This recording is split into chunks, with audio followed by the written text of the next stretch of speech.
Call the meeting to order. It's 1 o'clock on Monday, April the 27th, and this is the regular council meeting for the month of April for the Township of Edwardsburg Cardinal.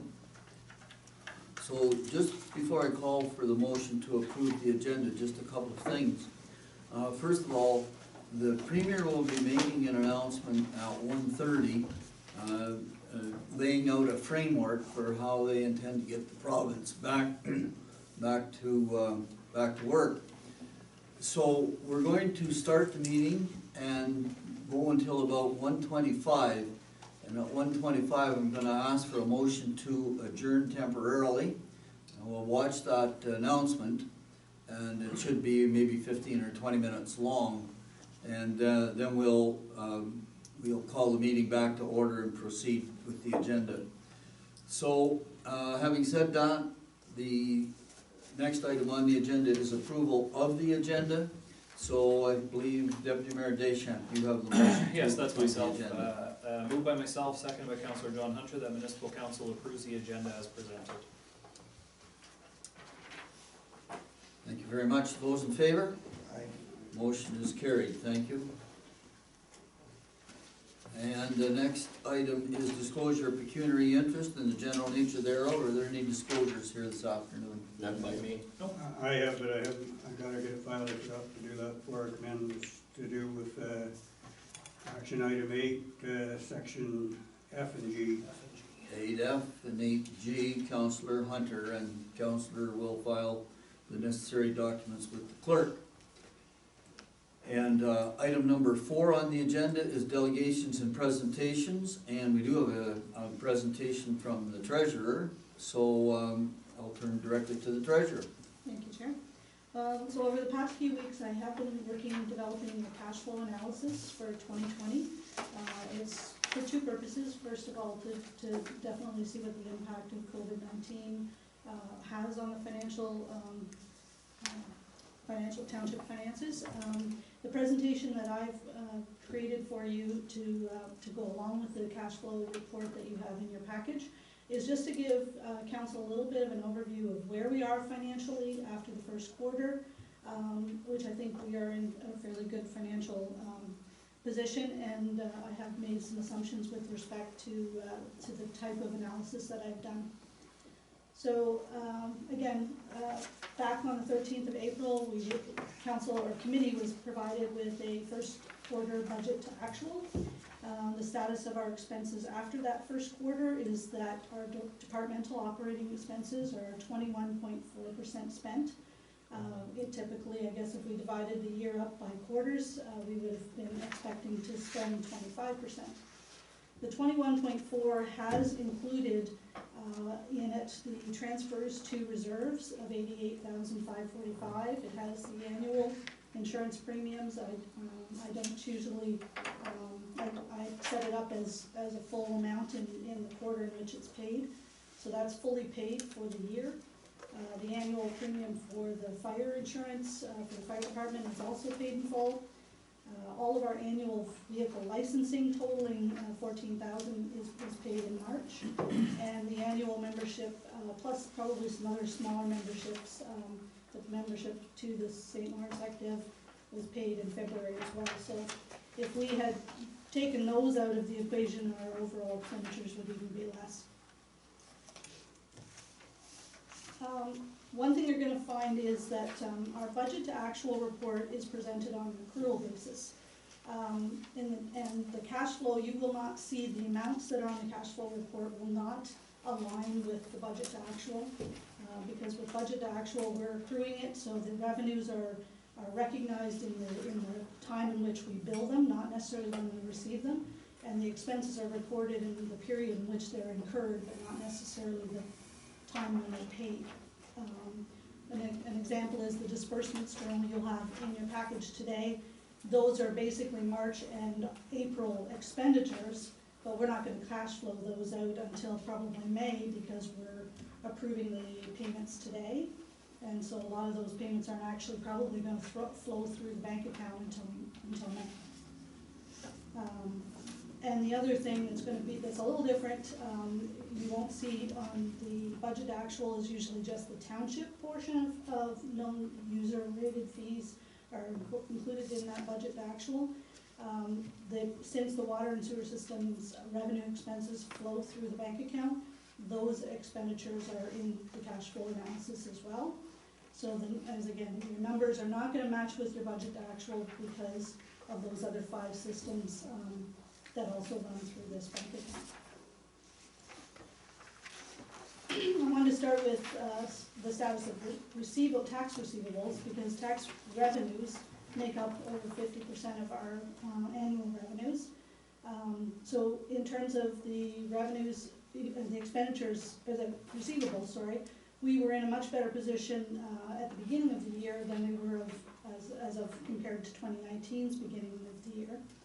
Now, we ended up with a higher amount of receivables at the end of March, but there's a couple of contributing factors to that. Mainly, the biggest contributing factor is the difference of that 881 is roughly all of the money owing from some of our larger commercial and industrial partners. That makes about an amount of about $812,000. Another aspect to the cash flow, of course, is to look at the bank balances. So a review of the current bank balance. We started off in our bank balance in 2020 with a much higher bank balance than we did in 2019. Now again, in March, we're seeing a variance there of $1.4 million. There's 2 contributing factors to that $1.4 million difference between March of 2019 and March of 2020. And one of it is, in 2019, we received the modernization funding, so that balance was a little inflated as a result of that. And we had not paid out our insurance until April in 2019. And in this year, we have paid out the insurance. There's a couple of variations there, but I think had we taken those things out of consideration, we'd be pretty much at the same spot as we anticipated to be. So impacts on 2020 cash flow. Some decreases in revenue. As we know, we already have seen some loss of recreational revenue of about $93,000 due to the spring race rentals and closures of some of our public spaces. We have a decrease in the penalty and interest on receivables. So typically in the month of April, we would have received, anybody that was past that deadline, we would have received about $14,000 in interest. We only calculated interest on anybody with previous year's arrears, so there is a little bit of difference in revenue for April of 2020. Another aspect, of course, because our bank balance is a little lower, we are receiving a little less revenue, as well as the interest rate has dropped. With the prime rate dropping, we have seen a slight reduction in the interest earned. So I've projected out that we'll probably see a loss of about $6,000 in interest revenue over the year. Our final decrease in revenue is, of course, the potential loss of revenue of the pool and day camps if we are not able to open those facilities once they would normally come in June or July. However, in some of the cases, we'll be seeing some decreases in operating expenses. We have not yet figured out how much, but we will see a decrease in the hydro and ingredient center. If I looked at last year in July, we did about $3,000 or $4,000 in the hydro that month, which would have been a month without ice and without activity in the ingredient.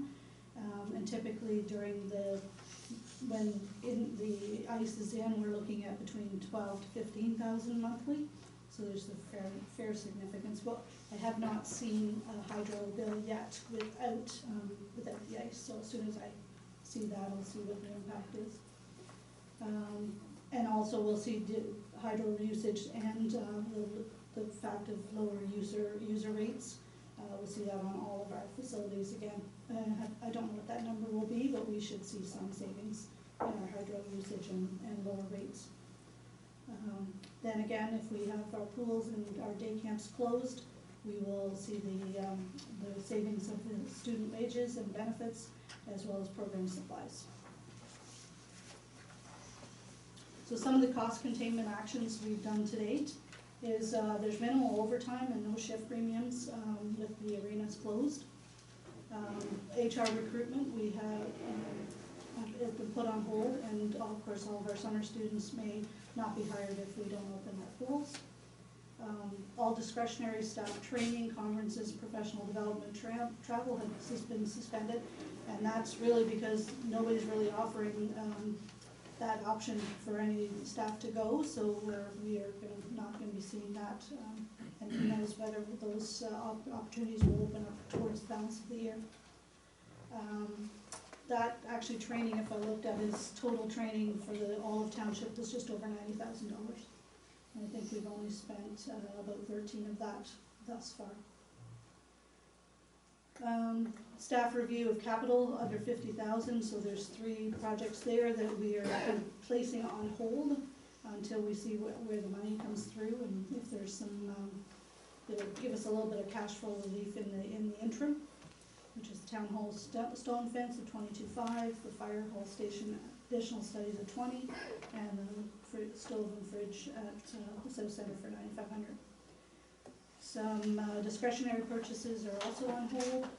We had in the administration budget the boardroom table and staff tables for here in the council chambers. That's a total of $7,000.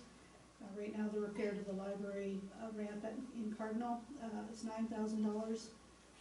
The fire department has indicated that there's several areas where they can place purchases on hold, a total of $32,400, and we can potentially look at the cormorant control project of $4,000. Cost containment, potential future actions. We need to review potentially the reduction of service levels. You know, if there's a demand in an area where we need to increase, maybe there's an area where we can cut some costs. If we're not able to use the ball diamonds, maybe the ball diamonds maintenance can be lowered. Review potential wave of interest on water sewer bills. We did contact RSL. They're looking at not having interest on the RSL billings. I looked at the only other 3 systems that we bill out of here is Spencerville Sewer and the 2 industrial park systems. The total interest there is about $2,000 that we anticipate to get per annum. And we've already received about $600 of that in the first quarter. But if we chose to waive that interest, it's not a lot of revenue that we would lose. Review potential waive interest deferring with the final tax bill. Like I said before, for March, our April bill interest dropped by about $8,000, so that's what we'd be looking at if we were to potentially defer that tax bill. Council review of projects over 50,000. Need to determine, do we proceed with the project? Do we proceed with caution and depending on the tendered costs, or defer to 2021?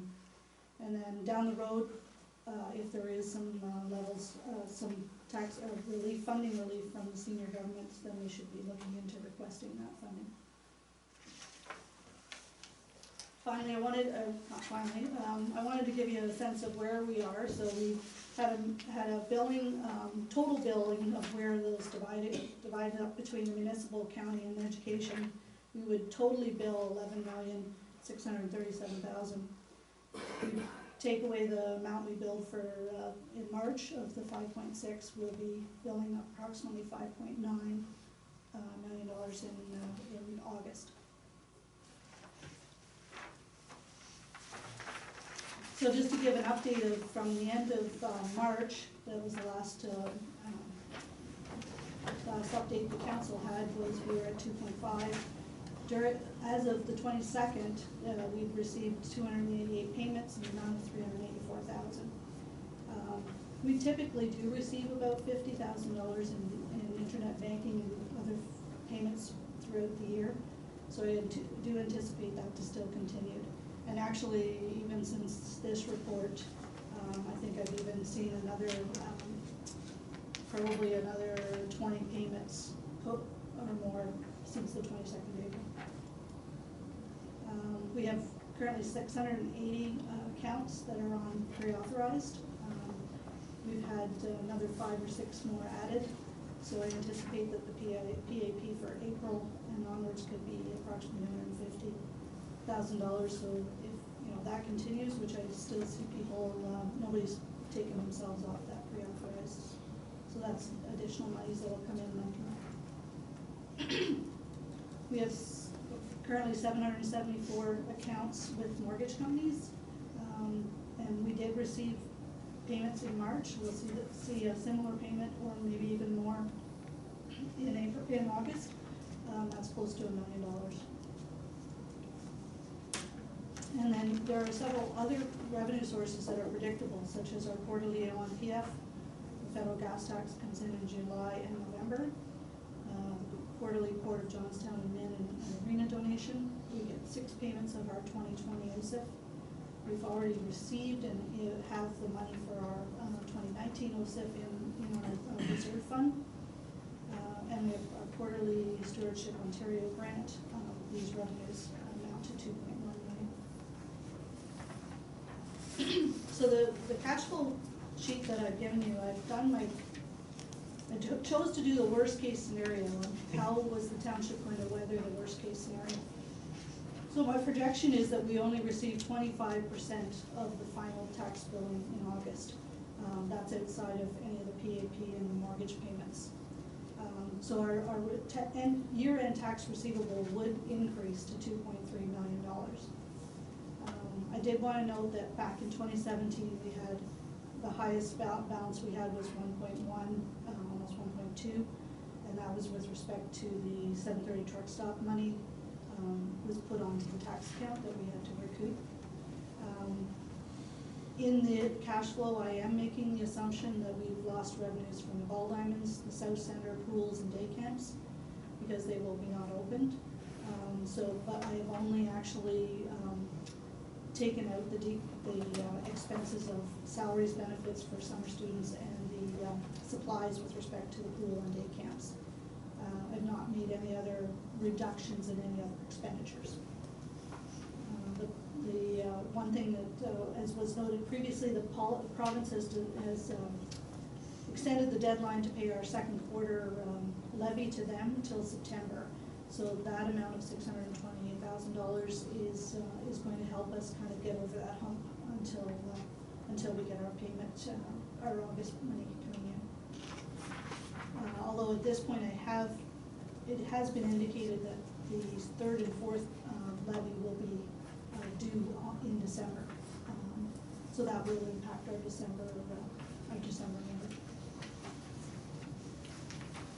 So I wanted to give a little snapshot of the net effect of closing the pools and day camps. So the revenue's on the top there, and then the projected salary, benefits, program supplies.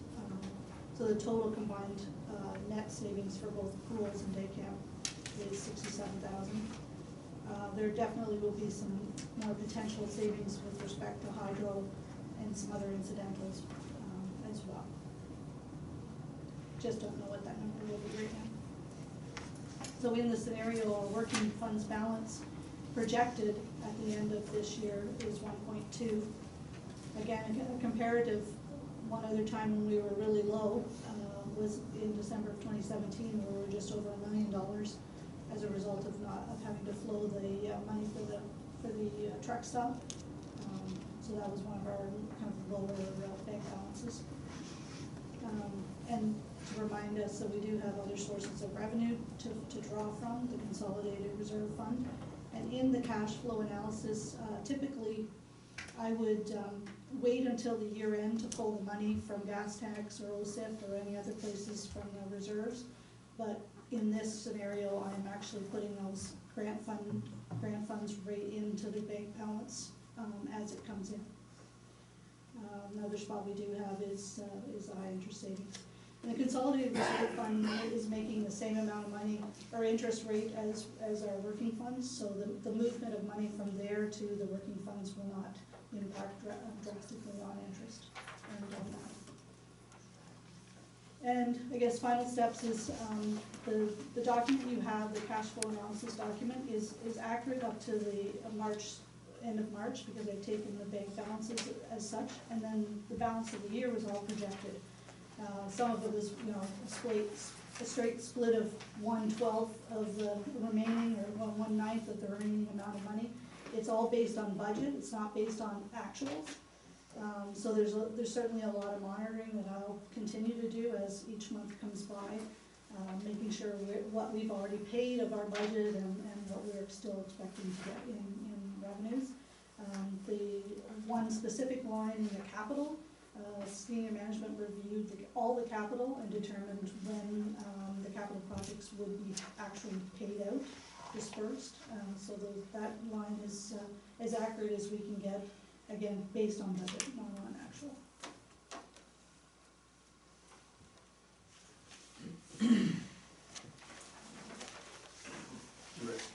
Ready for some questions? Sure, yeah. Okay, so I'll open the floor for questions. Give the others a chance to get in here first. I have several. So we'll start with Councillor Dillabaugh. Go ahead, Deputy Mayor Harris. Mine before any of the other questions, Mel, just for, through the chair, of course, for clarity on my part, when we got to the working funds bank balance projection, was that based on only receiving the 25%? Yes. Was that's based on the worst case scenario? That's the way. So that 1.2763, just for clarity, for everyone, make sure we're all on the same page, it is based on a worst case scenario, Right. receiving 25%. Yeah, We expect it to be, you know, yeah. higher, but that we're just making sure that we're being Yeah, protected. our March billing has been coming in, all the revenues are coming in, you know, we're receiving the bulk of our monies. And yeah, that is our worst case scenario, okay. Bank balance. Just for for clarity. No, Christie. I just, well done, Mal. I just have a couple questions here about the, under 50,000. I guess on Page? page 7 of 125. Is that just in the PowerPoint? I'm sorry? Is that in the PowerPoint? Yeah. 7 of 125. There was for cost containment action to date. Mhm. See it? Yep. So that roughly right now, we would save $104,400 if you add them all up, I guess, if we didn't do these projects, is that right? The capital projects and as That's well right. as the operational expenditures, yeah. Yeah, comes out to 104,000. One of my concerns is the repair of the Cardinal Library ramp of 9,000. Is that something that we should really look at? Is that a safety issue? I don't know about it. Is that bad, the ramp, of what we're doing there? So through the chair, it's not necessarily that we're suggesting we aren't doing them, we're holding off on doing them. Yes, I understand that, but should we be holding off on that repair in Cardinal Library ramp? Like, is that in dire need to do something, or? I don't know, I'm asking. Well, I want to jump in here on that same question, because I'm looking at it from two different points of view. Item number 4 on that page are their capital projects which are being considered to be just left on hold, sort of indefinitely, as I understand it. And they total 52,000. Now the next 5 down, I'd like to talk about each one of those, because I don't, and number C, the one you're talking about, I think that's one of the ones that I would like to see proceed right away. Yeah, I don't, yeah. And I've got a couple of others that I'd like to see proceed, because I don't think our cash flow problem is going to be all that serious. And so I think that there's some of these in item number 5 here, which we should authorize them to go ahead now. So I'm looking at number C as one that should proceed. Is there anybody else that feels the same way about 5C, that it should proceed now? I do. I'm the very opposite, because I've been up and down that ramp many times, just prior to the closing. I that serious. There's no danger to it. No, but to it any- is a budget item. Well, yes, and I'm not saying we shouldn't do it, I'm just saying if we have to cut back on something, that could possibly be $9,000 that we could just set aside for the time being. Okay, But that's just my feeling. okay, so we're gonna, Could I just carry on with another question, Mr. go ahead. Then I have Deputy Mayor. Yeah, what I'm concerned about on 5D regarding the various fire department expenses. Now, crown rust treatment, I'm a very, very strong believer in crown rust treatment, and have been for many, many years. However, what staff has to be very, very careful of here is the fact that some crown contracts, if you don't do it every year, you could possibly lose the benefit of, for instance, if there was a problem with rust coming through, Crown could say, well, you didn't keep your treatments up on time. So just be very, very careful on that one. And actually, Mr. Mayor, that's all I have right at the moment. Okay, here next. Sure. So first off, well done, Mel. From what I read here, at least what I've read and what I've seen in the discussion that we had, because of the excellent work of all the staff and council, the corporation's in an excellent position so far. That's the way that I read the document. I know the recommendations are to protect, the taxpayer and the ratepayer, and they are seen as these actions or these items can be put aside until we get more information in August. We're not saying we're not going to do them. We're just saying, or you're not recommending that council choose not to do them. That you're recommending that we just put a little bit of a yellow light on them until we find out what exactly the cash position in August is, so that we don't put, that corporation in jeopardy by not needing to. Even though we're in great position now, we don't really know until August. That's kind of what I understand, the way that I see it. Yeah. Okay, I'm gonna just stop there and just, I'd like someone to put a motion on the floor for a temporary adjournment, please. Councillor Hunter, have a seconder. Councillor Cameron, those in favor? Motion is carried. Temporary adjournment. Let's see if we can get the Premier's speech up there. Call the meeting back to order then. And we won't discuss that just now. I think it'll come up probably several times during the course of the meeting. So we're back on questions for the treasurer as it pertains to the cash flow presentation that we had here just a few minutes ago. And looking at page 7 of 125, where we're talking about discretionary purchases on hold, such as, and there's about 1632 plus 4,000 worth of discretionary purchases on hold. And we're talking basically about releasing some of those. Now, again, this is a question of cash flow, and when you read the balance sheet of the township, I mean, the township has a very healthy balance sheet, and the treasurer has been very conservative, I think, in the approach to cash flow, because I don't think, well, we won't know until we see what happens in the end result. But I think when we get to the end of May, we'll know where our March tax revenues how they've been. And I think that, although it's not a direct comparison because we have a number of taxes that come in as a result of monthly payments, if we compare May 31st tax receivables this year with March the 31st tax receivables last year, we'll be able to see what our exposure is. It's not gonna be I don't think it's gonna be a big exposure, because I know there's an awful lot of big commercials that are holding back. That's just the right thing to do if you're a commercial.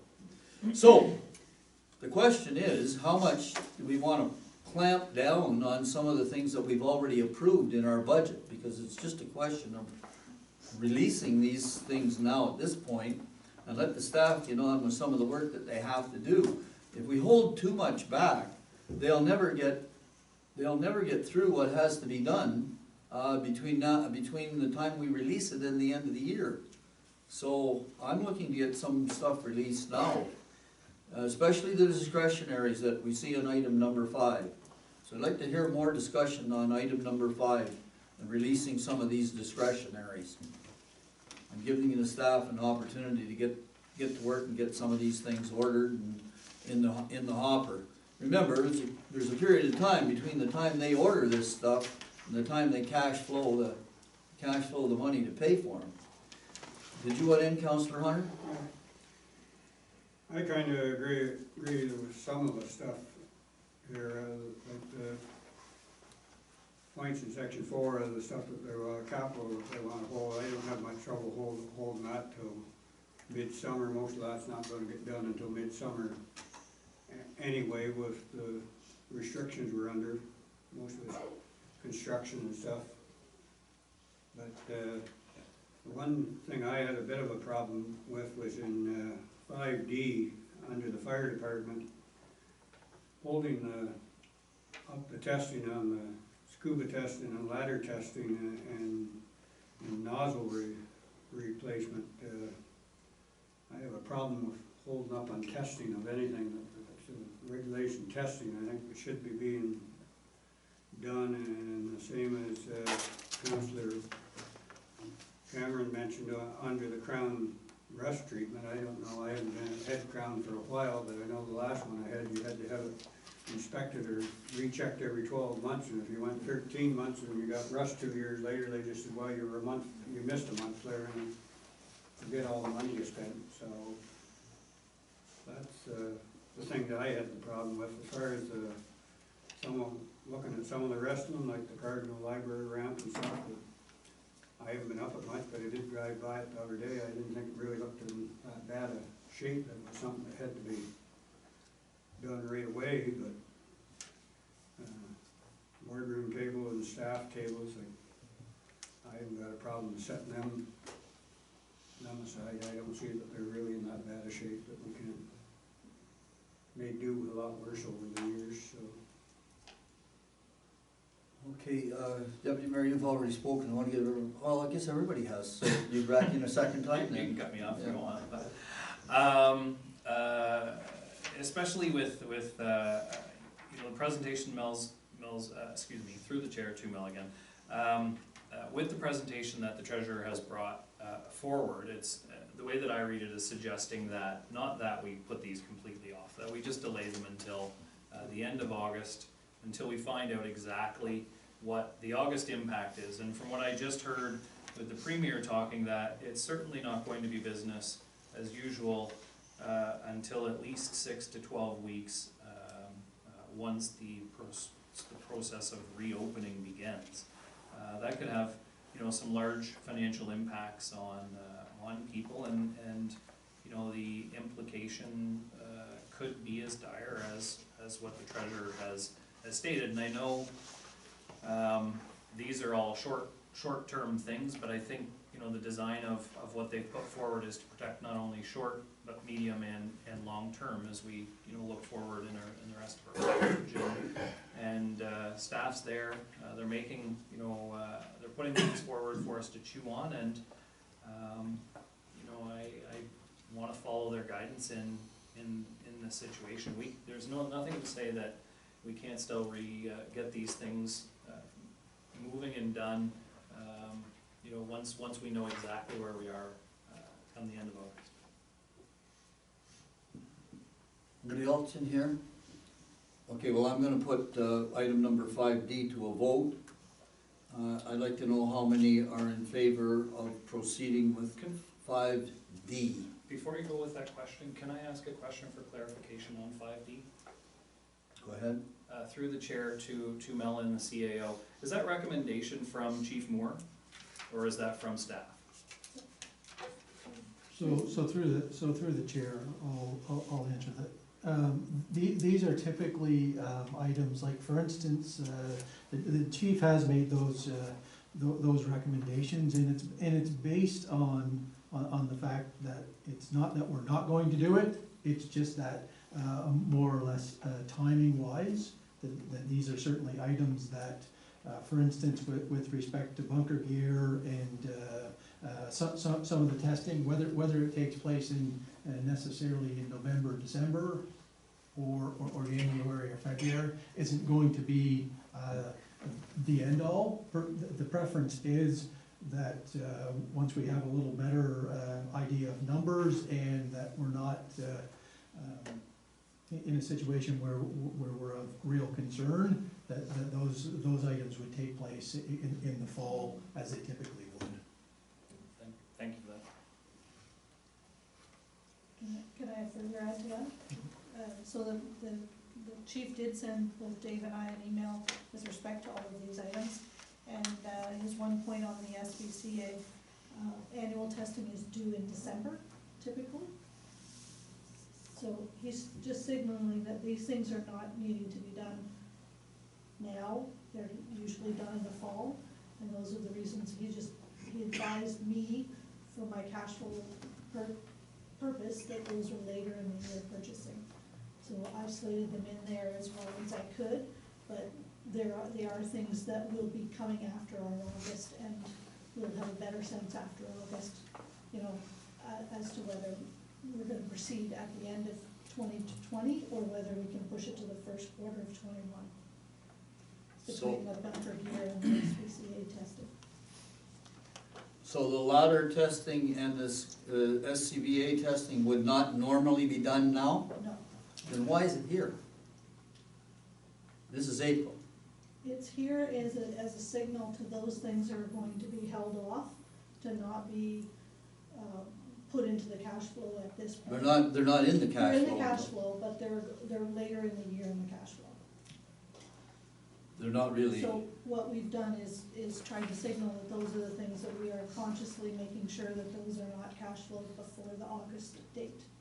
Okay, I'm moving on. Are there any other questions with this report? Okay, if there's no other questions with the report, then I'm gonna move on. Excuse me, Mr. Mayor, before we close it, I wanna get something going on here, like the town hall stone fence. Have we got a quotation on that? I mean, I think they'd rather be fixing. Those are all capital items. Those the three items that are listed in number 4, they're all capital items that we talked about at a committee meeting as being capital projects on hold. Did we not? Yes. Yeah, yeah, they're on hold for now. Yeah. It's just that the discretionary ones are the new ones that we hadn't seen before now. Right. Okay. All right. So that's from, those are Yes. from before. Okay, where are we here? So I guess I'm at, item number 5 on the agenda, which is the regular council meeting. Well, first of all, it's minutes of previous council meetings. So the first is the regular council meeting of March the 23rd. Councillor Cameron, if you have that motion. I do, thank you, Mr. Mayor. It's moved by myself, seconded by Councillor Hunter, that municipal council receives and approves the minutes of the regular meeting dated March 23rd, 2020. Okay, the minutes are up for discussion. I guess we're gonna be dealing with business arising later, so those in favor, well, first of all, are there any errors or omissions in these minutes? Hearing none, vote to call the question. Those in favor? Motion is carried. And then the next one that I have is item number 5B, the special council meeting of April the 2nd. Councillor Hunter. Move myself, second by Deputy Mayor Nisha, The municipal council receives and approves the minutes of a special meeting dated April 2nd, 2020. Okay, are there any errors or omissions in the minutes of April the 2nd? Hearing none, those in favor? Aye. Motion is carried. And now I'm going to business arising, which is item number 6. So first of all, business arising from the meeting of March the 23rd. Anybody have any business arising from that meeting? Councillor Cameron. Yes, thank you, Mr. Mayor. Through the chair, item number 6, business arising from the previous meeting regarding the snow plowing in New Wexford. I know that under the circumstances, things are somewhat in a disarray throughout our working situation, but has there been anything come back from Prescott about New Wexford? So, do you want to answer that? Through the chair, yeah, they've been contacted and have shown interest. We haven't pursued that this time because of with the trucks, kind of up in the air what's going on exactly with the trucks. What we'll have to deal with and how the routes could be arranged, kind of depends on that. I think it would be something that we would be looking for a little later in the year, after the summer period's over with the construction and so forth going on. Good. Okay, thank you. And then just carrying on, item number 12 on page 27. We're still looking, or I guess the 3 summer lifeguards is up in the air. And I was just wondering about the sandbag production. It appears that the water level is holding its own, and actually it's been going down from what I can see at our waterfront. How many sandbags have we got made up? Chair, I think about 5,000. We've made to date. Yeah. They're all gone out to the public. Okay, thank you. And, Can I just jump in? yeah, sure. So there yeah. was 5,000 filled sandbags, Correct. just for clarification, Correct. 5,000 filled sandbags? Approximately. Beg pardon? Approximately, yes. And they're gone. They're gone. Now, I assume that we have a stock of empty bags on hand. We do. Okay, sorry, go ahead. That's okay. And, Mr. Mayor, thank you, but my last question just has to do with item number 13, the 3rd paragraph. I had asked staff to look into the situation about the agenda packages with the designations on them, such as 5A, 5B, 7A, and so on, which has been missing for quite some time, since we went to eScribe. Has there been any change on that? Through the chair, that would require me to do the exact opposite of what eScribe does. It requires me to go back to my old system of manually labeling each one and scanning them in separately again, and then putting them in eScribe. So it creates less of an efficiency by means, by far. Oh, okay, I have to admit, I'm not fully versed on eScribe, so I'll have to conclude that to you. Thank you, Mr. Mayor.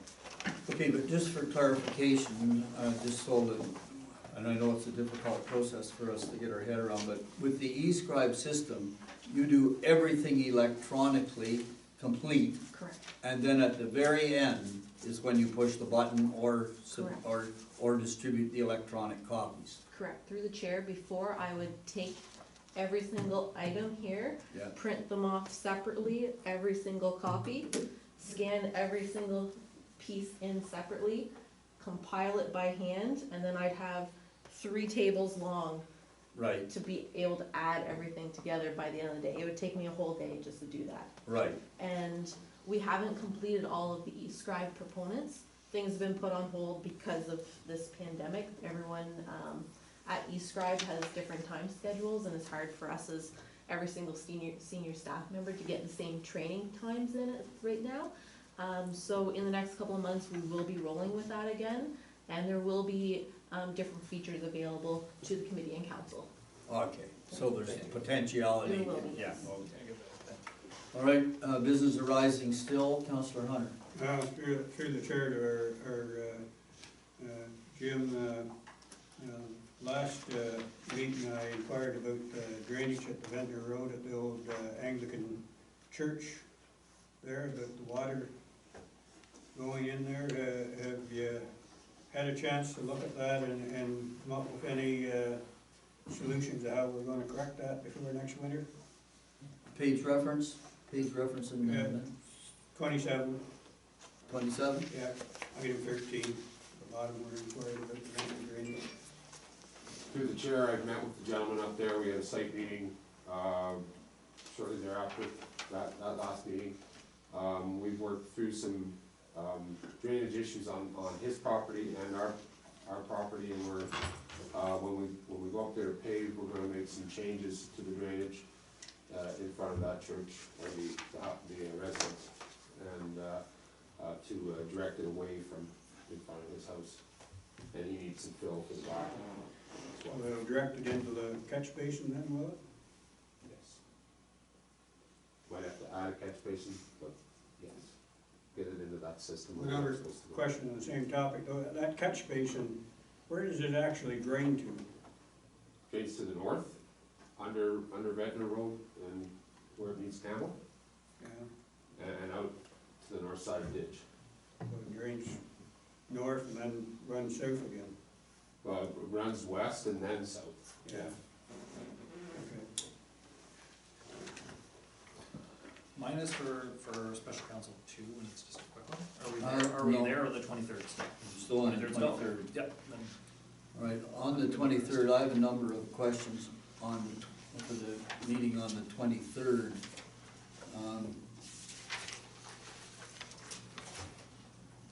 Just bear with me for a second here. Find where my papers are.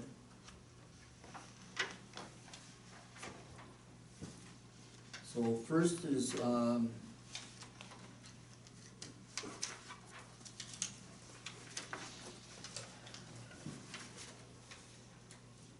first is on page 21 of 125, where we're talking about the interim tax deadline. And I'm looking at the second paragraph of that briefing note. Actually, the minutes, it's the second paragraph of the minutes under interim tax deadline. And it refers to section 357 of the Municipal Act. So I'd like to have the CAO circulate to council a full copy of section 357 of the Municipal Act. I'd like to get a read for that myself, because there are some things about section 357 that don't quite square with the way these minutes are written.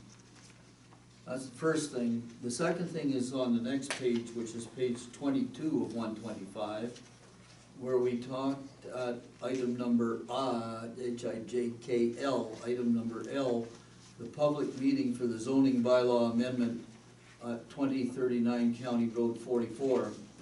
So this meeting was held on March the 23rd, and on March the 23rd, I believe we set the date for the public meeting as April the 22nd, and that motion is shown as carried. And I think there was a change to that as a result of one of the provincial orders that sort of prohibited us from holding public meetings. Can you tell me where it is that we recognize the change of that motion? I can't see it's reflected in these minutes anyplace, and I don't know that it's, I can't remember having seen it reflected in any of the minutes of the committee meetings, but I know that we did, if I recall correctly, we did say that we would set the date when it becomes possible to set such dates. So can we get a clarification as to where that motion of council was overturned or modified in any way, shape, or form. Because that is an existing motion of council as reflected in the minutes. And then last thing, on page 26 of the minutes. On page 26 of the minutes,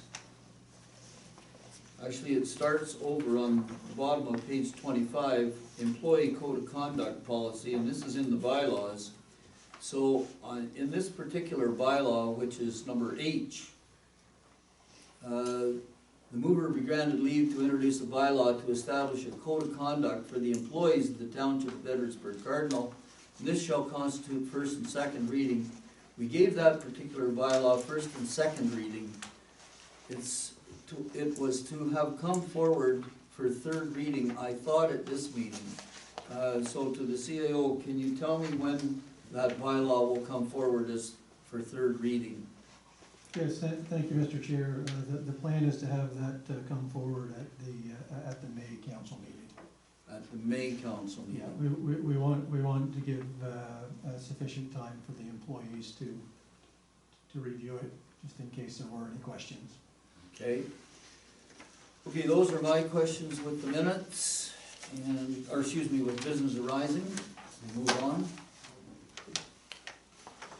Next item on the agenda is item number 7, which is committee minutes, and the first is the Port Management Committee. Councillor Dillabaugh. Moved by my second, thank you, through the chair.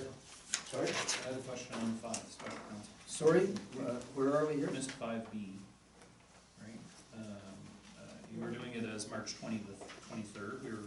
We're at business arising, sorry. Yeah, you Yeah, were on and I March skipped the 23rd. council meeting. Sorry, go ahead. And I wanted to, I just Yeah. wanted to ask a question about brush and leaf pickup, on page 32 of 125. Through there, there was some discussion right after the garbage bag, there was a general discussion with Rebecca, blah, blah, blah, about the leaf and brush pickup. Anyways, are we going ahead as planned, through the chair to the CEO? Has there been any direction given? Do we?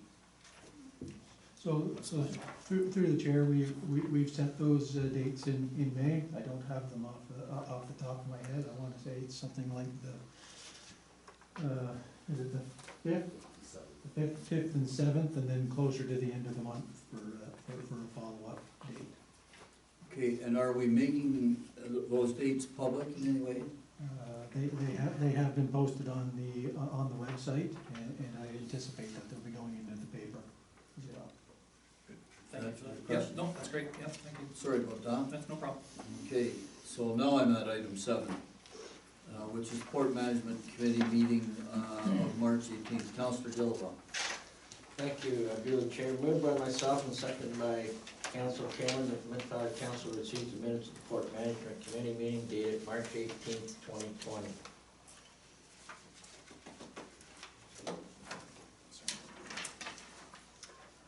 Okay, motion is on the floor. Discussion of any with regard to these minutes? Any errors or omissions? Hearing none. Those in favor, please signify. Aye. Motion is carried, thank you.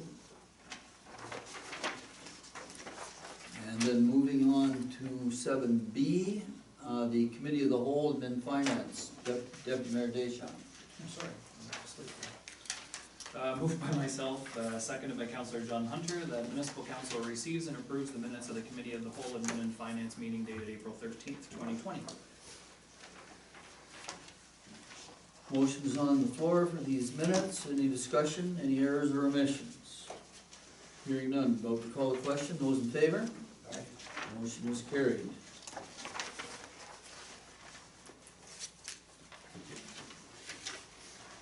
And then 7C, Committee of the Whole, Public Works, Environmental Services, Councillor Cameron. Thank you. It's moved by myself and seconded by Councillor Hunter that municipal council receives and approves the minutes of the Committee of the Whole, Public Works, Environmental Services, and Facilities meeting dated April 20th, 2020. Thank you very much. Motion is on the floor, discussion if any. Hearing none, those in favor? Motion is carried.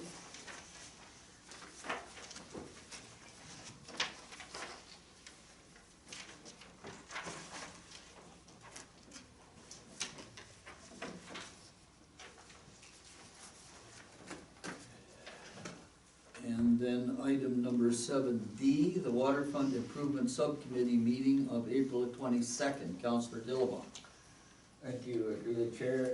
Moved by myself, seconded by Councilor Cameron, that the municipality council received the minutes of the waterfront improvement subcommittee meeting dated April 22nd, 2020.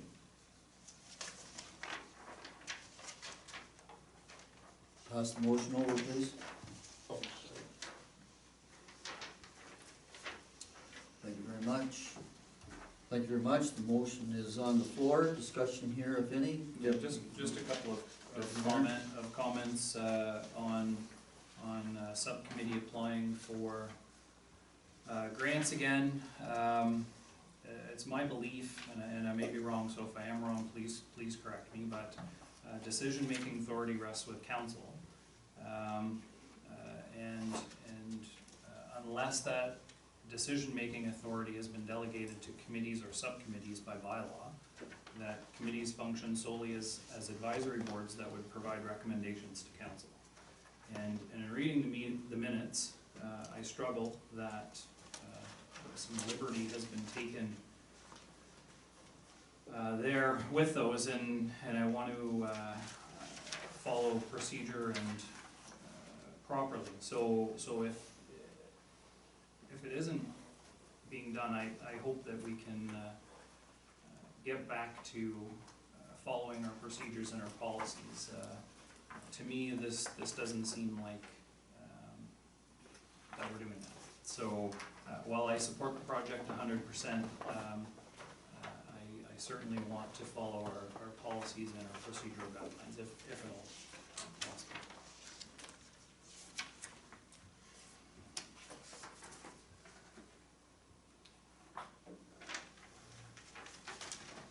And what specifically is the problem? That there's a grant application made to a RED grant that defines what parts would be being done. Update existing trail, updating expanded parking area, walking trail, leave current healthy trees, all those things that have never been brought to us as council to actually provide direction back to staff to apply for a grant. So I'd be happy with it. So to the CAO, was that not discussed? The red grant was discussed at the previous meeting, I thought. Through the chair, it certainly was discussed at the February Waterfront Improvement Subcommittee, and it was indicated, I believe, at the February 27th council meeting. Unfortunately, the grant deadline was February 24th, so I did authorize that grant to go in so that we didn't miss out on that opportunity at that time. It seems to me, I remember the two dates, the 24th and the 27th. And it seemed to me, although I can't remember the detail of it, but, that red grant program was suspended for quite some period of time and then reactivated again. But it seems to me it's a kind of a program with a long tail on it. When is the response expected? So through the chair, we would anticipate, I think under normal conditions, it's about a 3-month turnaround to see whether we would be successful or not, and that would cover up to 30% of that application that we put in for 100,000. Right, But okay. just for follow-up with respect to the deputy mayor, he is correct with respect to the process, and with our last subcommittee meeting, I think we've started on that direction, and we're bringing that forward. So under 8L. Under 8L. Okay, that's what I was sort of looking back to too as well. So, yes, I will take the blame for an error being made, and we are in the process of correcting that moving forward. Thank you very much. Okay, so I still have the minutes in front of me. Are there any other questions with regard to these minutes? Hearing none. Those in favor? Motion is carried. Thank you. And so now I'm at item number 8 on the agenda, and the first one coming forward is 8A, Councillor Hunter. Move myself, seconded Deputy Mayor Deschamps, that the municipal council authorize the Port of Johnstown general manager to sign and execute a contract with FWS Industrial Projects Canada Limited on behalf of the Township of Edgeburg Cardinal for the new loading spouts project number 330-002 as recommended by the Port Management Committee. It's exciting. Thank you very much. Okay, the motion is on the floor, coming forward from the Port Management Committee. Discussion, if any. Hearing none, we'll call the question. Those in favor? Aye. Motion is carried.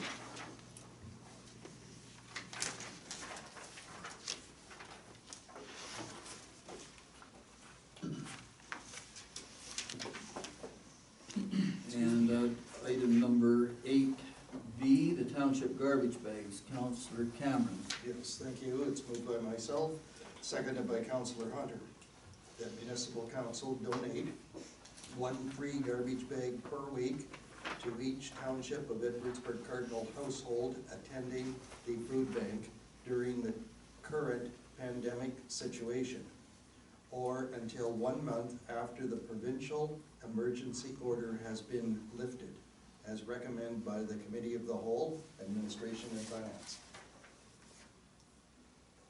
Thank you very much. The motion is on the floor. Discussion, if any. Hearing none. Those in favor? Motion is carried. And item number 8C, the application for a zoning amendment, Johnstown mini storage. Deputy Mayor Deschamps. That's me.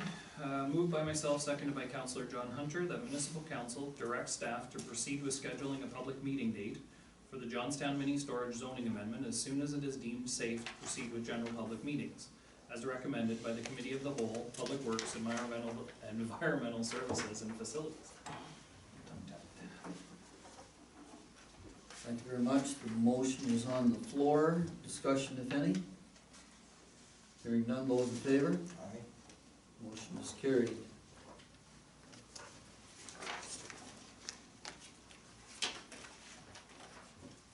I'm just going to comment briefly on that motion. Motion is carried. The meeting will be rescheduled. There is a period of time between now and the time when it's deemed to be safe to proceed with general public meetings. And this motion did arise from the Public Works, Environmental Services and Facilities Committee.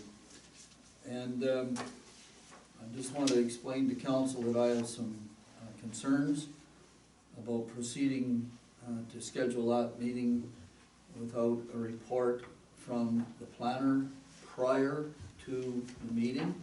I've expressed that concern during the Public Works Committee meeting. I'm expressing it here because I have serious concerns, and I want it made part of the public record that I feel that the report from the planner should be in our hands before the public meeting is scheduled. Thank you very much. I'm at item number 8D, which is a site plan control agreement, and that is in the hands of Councillor Dillabaugh.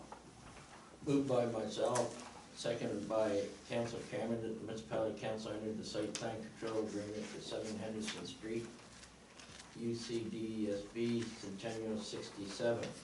Once the applicant has satisfied the conservation authority concerns to the satisfaction of the township, as recommended by the Committee of the Whole, Public Works, Environmental Services and Facilities.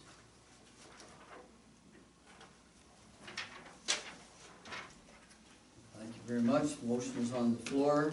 Discussion, if any. Hearing none. none, those in favor? Aye. Motion is carried. And item number 8E, which is the award of the dust suppressant tender, Councillor Hunter. Myself, second by Deputy Mayor Deschamps, that the municipal council awards the live dust suppression tender to Dentchem Surface Solutions, a division of D. Lee, at a unit rate of .2595 per liter to the maximum of $55,000, including non-rebated HST, as recommended by Committee of the Whole, Public Works, Environmental Services and Facilities. Thank you very much. Motion is on the floor. Discussion if any. Hearing none, those in favor? Motion is carried. Mr. Mayor, I'll back away from the table for the next two points of declared conflict of interest in.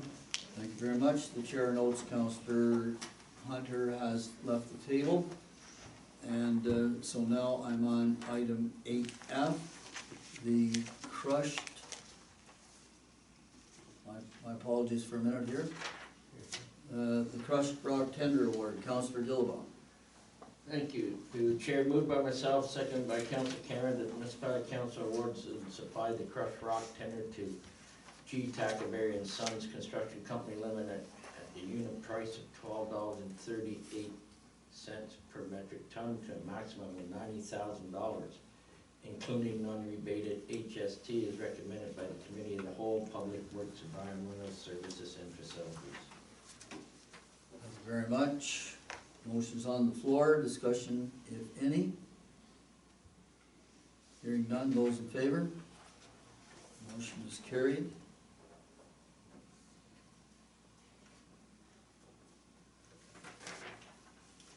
And moving then to item 8G, the hot mixed resurfacing tender award, Councillor Cameron. Yes, thank you again. It's moved by myself and seconded by Deputy Mayor Deschamps that municipal council, 1, award the hot mix resurfacing tender EC-PW-20-06 to Coco Paving Limited for a reduced scope of work option B at a cost of $476,500, including non-rebated HST, and 2, authorize the Director of Operations to execute the contract documents as recommended by the Committee of the Whole, Public Works, Environmental Services, and Facilities. Thank you very much. Motion is on the floor. Discussion if any. Hearing none. I'm still not happy with that, Mr. Mayor. I just can't understand that we're going, you know, we already budgeted for it, now we're coming to change the budget. I mean, If I recall correctly, this, if I recall correctly from the Public Works meeting, I think that's where it came from, yes. Yes, it did. Yeah, it was discussed there, if I recall correctly, the tender came in at more than the budgeted amount, and the project had to be scaled back to get to fit within the budgeted amount. Is that, am I correct, Mr. Sale? That is correct, Mr. Chair. The unfortunate casualties are Judy Place and Hudson Crescent. Right. I'm unsure what you want me to do here, Counselor. I'm just saying my 2 cents, I guess. I'd like a recorded vote on it too, please. Before we go further too, just to, if I may through the chair, to continue the point that Councillor Dillabaugh is making is that, you know, we sat in good faith at the council table and forged out a budget with staff. Took, 7 meetings to forge that budget out based on very clear guidance that we were given. And I struggle that we now find that same number in the budget, but yet due to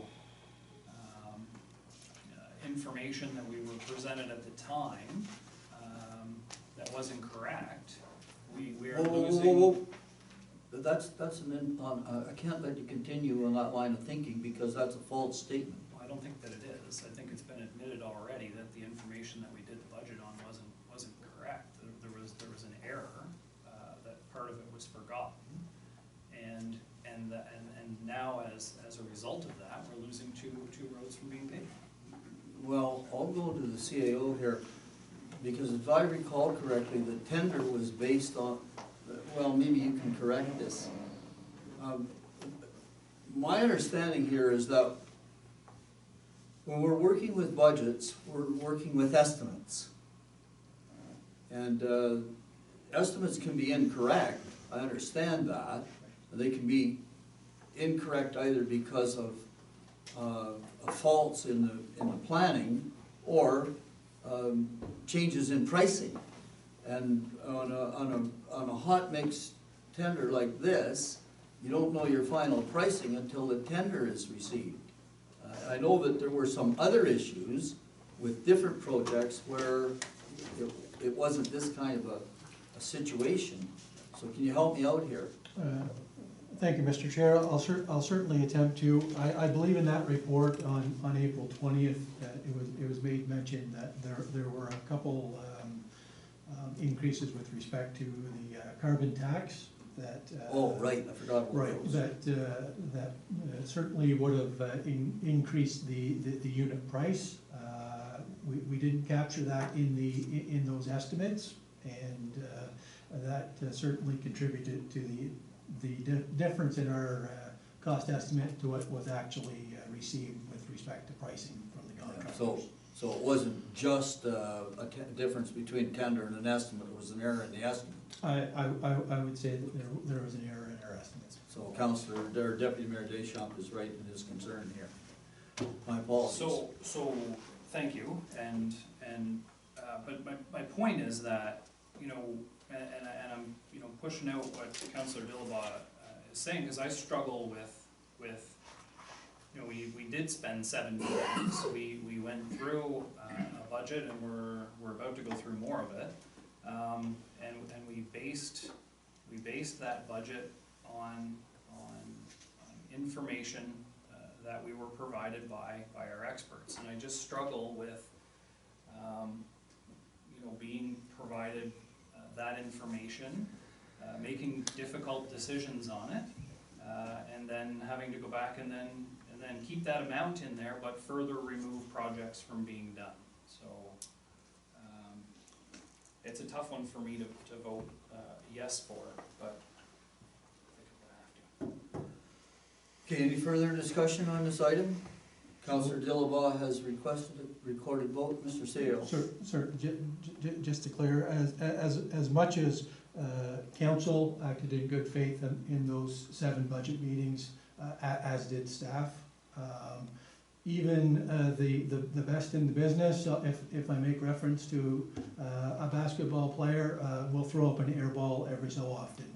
I get, and it is a big one, but those things do happen. Thank you very much. Okay, I'm about to call the question, and Councillor Dillabaugh has requested a recorded vote. Councillor Cameron, how do you vote? Yay. Councillor Dillabaugh, how do you vote? Nay. Councillor Hunter, how do you vote? He doesn't. Doesn't declare. Oh, he declared a conflict. Okay, conflict declared.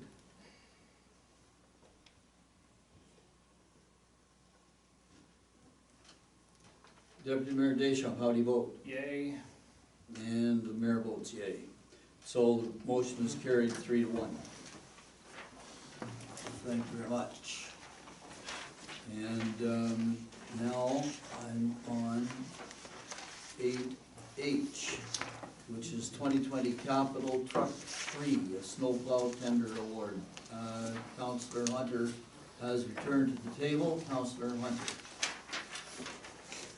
Myself, seconded by Deputy Mayor Deschamps, that the municipal council awards the tandem axle snowplow to Rush Truck Centers Kempful at the cost of $252,352, including non-rebated HST, and direct staff to execute required documents as recommended by Committee of the Whole, Public Works, Environmental Services, and Facilities. Okay, motion is on the floor. Discussion, if any? Hearing none. Those in favor? Motion is carried.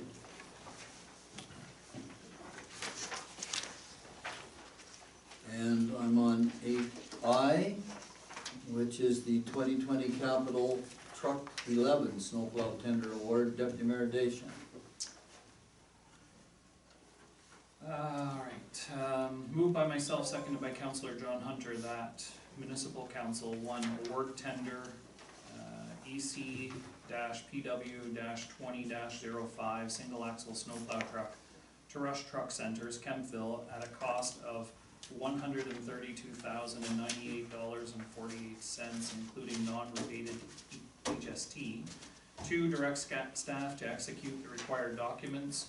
3, fund the budgetary difference of $25,450.18 from the Public Works Reserve. Thank you very much. The motion is on the floor. Discussion, if any? Deputy Mayor. Just a couple of clarifications on this truck. The original estimate came in at $171,979.22. It's down to $148,132.92, I believe. Again, we had budgeted $95,000 for it. I believe in the wording, it says, after revising the tender specifications and renegotiating with the low bidder, the price was reduced as followed. So, to get the price down to where it is today, what exactly is the difference between the $172,000 truck and the $100 and whatever price this ends up being, truck? So to the CAO, please. Thank you, Mr. Chair. Jim, will you yell that? Sure. Through the chair, we started with all the equipment, went through each individual component, plow, dump body, and the truck. What we were able to do is eliminate the 4x4 option by changing boxes to which lowered the price. We also changed boxes to lower the price. And it all had to do with where the product is distributed off the plow. Excuse me. Or off the dump body. And the plow, we changed the plow to another manufacturer, went away from Viking and went to a Boss plow. And we're able to look at getting those savings down to that level. See other minor things. So through the CAO, if I could please. So is the truck no longer a 4x4 as originally spec'd? Yes, because we're distributing the sand between the front axle and the rear axle. The need for a 4x4 option is not as critical, and was felt we could eliminate it. And it helps us get the truck to a height that is, for the summer months, easier to work off. Okay. Further follow-up? I have a problem with giving up what we had, the 4x4. I mean, that's what we came to again to the table for the budget. And now we're changing it through. Are we gonna be back here in a couple of years saying this truck isn't what we thought it's gonna be?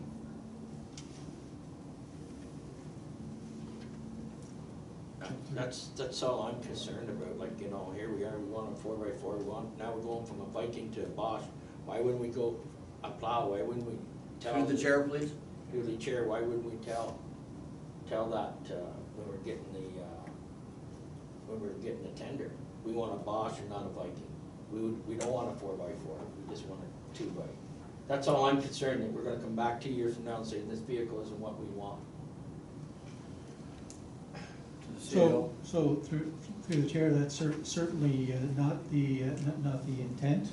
I'm quite sure that the road superintendent has had those discussions and is comfortable that that vehicle will last the estimated useful life as anticipated. Thank you very much. Further discussion? Just one more. If I may sort of continue along that line then. So again, going back to budget discussion through the chair to Mr. Guest if possible. During budget, we decided to remove 2 trucks from the fleet, and this was going to do the job of 2, correct? Correct. Through the chair. Am I allowed? Yep. Am I wrong? If I'm not wrong, if I'm wrong, just correct me. No, that is correct. Okay, so through the chair, my question again would be, will this truck accomplish what we set out in budget to accomplish with the reductions that have happened to get it to come in close to budget? Well, I think that question's been asked and answered. Through the chair, we can certainly, do you want to answer that? Sure. Through the chair, Deputy Mayor, the truck is the truck that will do the job, and that we had anticipated. We made these changes as we put in any tender, we put in box by such and such or equivalent. They didn't bid the equivalent, they bid what we had put in, and so we went back around and did some more research, some more investigation. So the 2 trucks that are going to be eliminated, one of them is a rear wheel drive, the other one is a 4x4. So we're getting a truck that's somewhere between those 2 trucks as size-wise goes, and therefore we will have the truck, in my opinion, to do the job. And I don't believe we'll be going back and saying, no, this isn't the right truck. Fair enough, thank you. All right, so now are there any further speakers to this motion? Hearing none, I'm about to call the question. Those in favor of the motion? Motion is carried. And I'm at item number 8J, which is Township Capital Projects, Deputy Mayor Deschamps. Moved by myself, seconded by Councillor John Hunter, that Municipal Council direct staff to proceed with the 2020 capital projects, 2020 capital projects, as outlined in this report, and direct staff to return to council with an updated status report in June. Sorry. Thank you very much. And is there any discussion with this motion? Hearing none, to vote to call the question. Those in favor? Motion is carried.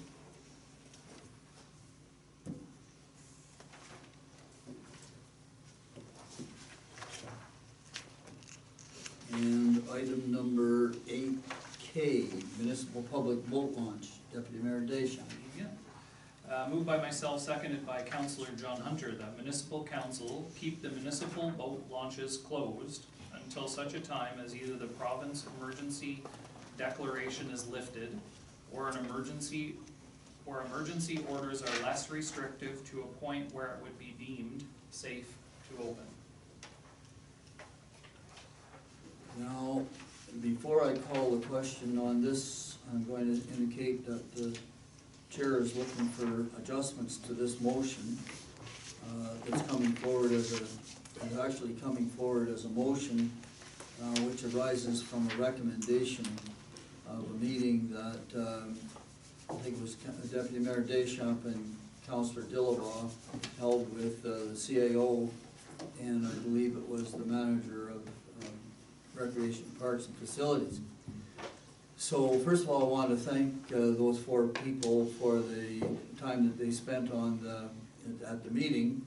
And I know that when they originally went into that meeting, they were interested in trying to find a mechanism to get this boat launch open. But that as a result of their meeting and the restrictions which were in place and still remain in place as of this period of time, they weren't able to really to come up with a plan. And that's kind of indicated in the briefing note that accompanies this motion. However, I'm indicating that I feel the motion goes a bit too far insofar as it wants to keep the boat launch closed until such time as either, 1, the provincial emergency declaration is lifted. And I think we can all see that that isn't going to happen for quite some time yet. Or, emergency orders are less restrictive to a point where it would be deemed safe to open. And I just point out to council that the decision as to whether or not this boat launch opens actually rests with council. We're not precluded from opening this boat launch by any emergency orders. It's clearly within the purview of council to open it. I'm not suggesting for a minute that we open it immediately, but also I don't want to pass this motion and close this door for the next 3 or 4 months. I would prefer to see the motion amended in some way by the mover and the seconder, so that we would at least have the option to review it on at least at our next couple of meetings. May the 11th, May the 19th, and May the 25th, we meet again as a group. The first 2, May 11th and May the 19th, are committee meetings, but I'm more than prepared to hold a special council meeting if one of the committees makes a recommendation to open this boat launch ramp. Now, one of the things that I asked the CAO about the discussions at the meeting, because I wasn't there, was there any thought given to trying to find a way to open this boat launch long enough so that residents of Edwardsburg Cardinal who already have docks on the river could at least get their boats in the water? We know from the medical officer of health, again this morning, repeated at the county control group meeting, that people should be feeling free to get outside and get some exercise, and that fishing is one of the things that could be considered a safe enterprise or a safe exercise. As a matter of fact, we saw on the weekend that Minister Hardiman released a note that he was going to, and they changed the emergency order to allow the community gardens to open. So the community gardens are deemed to be a safe outdoor exercise. So again, I'm saying to the mover and the seconder, would you consider some amendment to this motion so that the boat launches, so that the intent of the motion would be that the boat launches remain closed pending further review by council at its next meetings. So I'm asking the mover and the seconder. I forget who the seconder was. Oh, here, right here. Councillor Hunter. Hunter. To the mover. So I would be happy to move that council keep the municipal boat launches closed until such a time as council deems they would be safe to open. Okay, so I have an amendment coming forward. Does that satisfy what, Yes, it does. I'm okay with moving it as that discussion, and we can continue to have that discussion at the table, sure? Okay. Now, to the seconder, are you prepared to accept that as a friendly amendment? I'm always prepared to accept it. I stated before, I think we would all love to see these boat launches opened, and I think your suggestion may be figuring out some kind of a way that we could open it for township residents that have docks along the river some way down the line by appointment or something. Yeah, that's exactly what it is. Especially to get them in would be something we It's could good. certainly look at. Okay, so the amendment would be then closed until such time as council deems it safe to reopen. Is that the intent of the amendment? Yeah, I'm comfortable with that. Okay, so I have the mover and the seconder agreeing to regard that as a friendly amendment. So I will not put the friendly amendment to a vote. I will simply amend the motion that I have in front of me to read as follows. That municipal council keep the municipal boat launch closed until such time as council deems it safe to reopen. So that's the motion presently on the floor. Now, speakers to the motion. Councillor Cameron and then Deputy Mayor Davis. Mr. Mayor, does that mean then if something to the good, if there is anything good about this Clovis nonsense, and it's not nonsense, trust me, does that mean that if something comes up in the next few days regarding this, that you would be prepared to call a meeting to have the docks open for opening day? Well, the only thing that, my only response to that would be the following. And that's why I wanted to watch the Premier's press conference. I really was hoping that we might get some sort of a signal from that press conference that would give us some hope for May the 2nd. But I think you all can realize from the press conference that nothing's gonna happen within the next 3 or 4 days. And so my response to you is the following. If something happened in the next 3 or 4 days, yes, I would be more than happy to call a special meeting of council to help folks get their boats in the water, but I don't think that's gonna happen. So, I don't know whether that gives you any satisfaction or not, but Well, yes, I it think does. the next time that we're gonna be discussing this, personally, I think the next time we'll be discussing this will be at May the 11th. Which will be just before the meeting, just before, first of all, it's just before the last provincial orders expire, well, on May the 12th, and, which is just prior to the opening of, oh no, it's just after the next opening of the pike season, I think it is, on the river. Now, Pike opens up Like May it's open on 2nd too. May 2nd. pike is open, okay. Everything, Yes. except for bass. Basically. So Deputy Mayor, I you wanted in think- here? No, I think Councillor Cameron sort of in a roundabout way got the answer to mine as well. I'm comfortable with it as it is. Okay, so I appreciate, Mr. Mayor, I just have a problem with, as council feels deemed that it's safe. We're not professionals, by no means. And as you can see in the 3 stages he set out, first stage is still gonna be 6 feet away, and second stage is gonna be 6 feet away.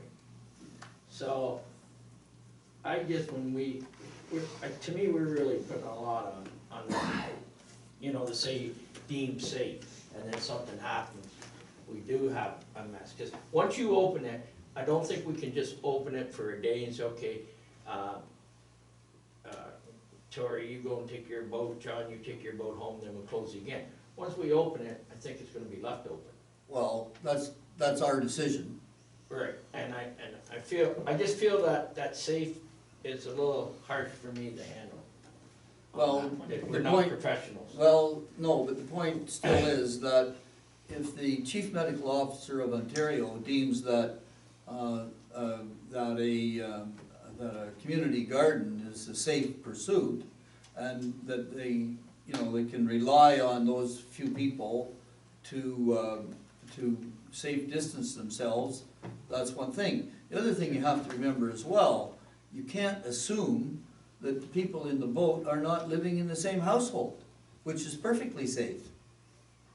Perfectly safe. They're living in that same household now together. There's no reason they can't be in a boat, out in a boat fishing together. It's not perfectly safe though, Mr. Mayor, if someone's down there within 6 feet and they have Corona-19, it's not, Well, you know, again, sure they that's, can be living together. but again, as the medical officer of health for the Lanark, Lees and Granville Health Unit has said, provided that you can control that situation, there's nothing wrong with that. Now, you know, I'm the first one to admit that if we were going to try to control that situation at midnight on May the 2nd, with the fishing season opening on May the 2nd, that would have been a difficult situation to control, and I recognize, I think it could have been, but I think it would be difficult. But when we're at May the 11th, and the season has already opened, and that big pent-up demand has to a certain extent diminished, and even on May the 11th, we will be at a completely different place than we're at today on April the 27th, which is what, it's almost 2 weeks away. It is 2 weeks away. I mean, the whole situation in the province can have changed by then.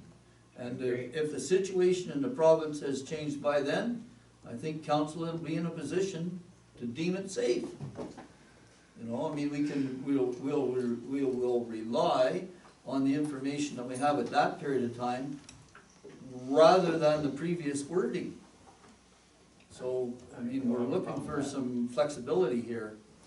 You've got my full support on that, but I just don't want us to think that we're health experts and we're not. No, fair enough. Councillor Hunter. Well, I think we're putting the pressure on ourselves to decide when it's going to be safe. I'm not opposed to having that pressure put on. But I think one of the main things that we're going to be looking at, if we're going to decide if we're going to open that boat launch, is what the other municipalities up and down the river are going to do.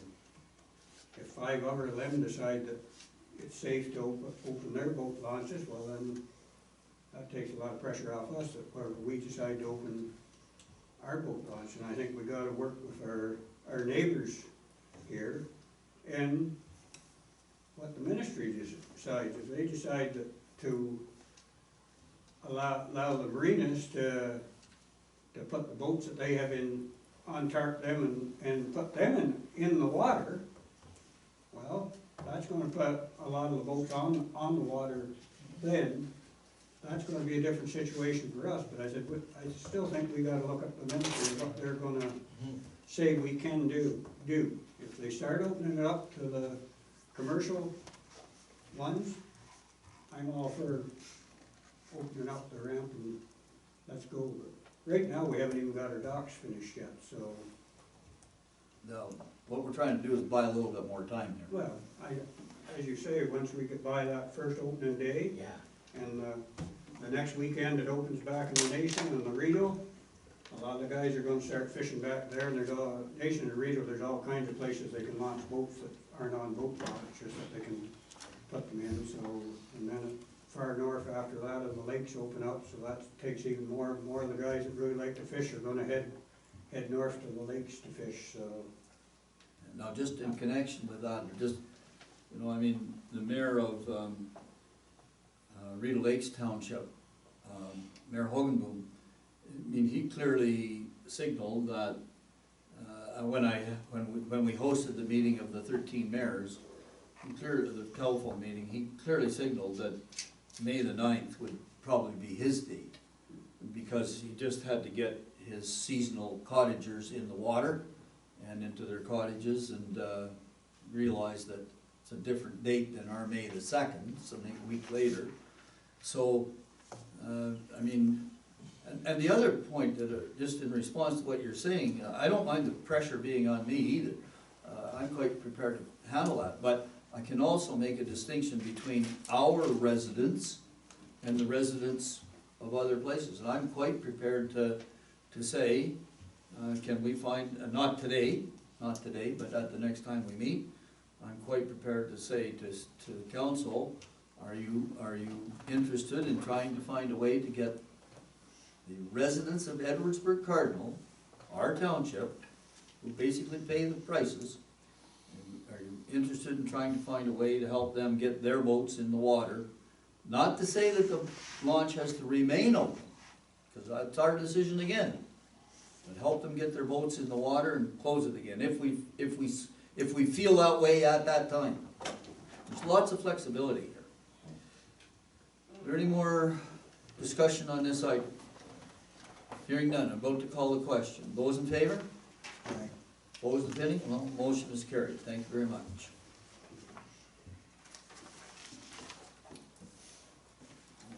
Okay, where am I here? Was there. All right, now I'm at item 8L, waterfront improvement, update, Councillor Cameron. Yes, thank you again, Mr. Mayor, and it's moved by myself and seconded by Deputy Mayor Deschamps, that Municipal Council, 1, direct staff to proceed with preparing and issuing a request for proposal for the design and build of Phase 1 of the waterfront improvement project with an upset limit of $100,000. And 2, authorize the waterfront improvement subcommittee to apply for a potential grant for potential grant opportunities to help offset the cost of the program. Project.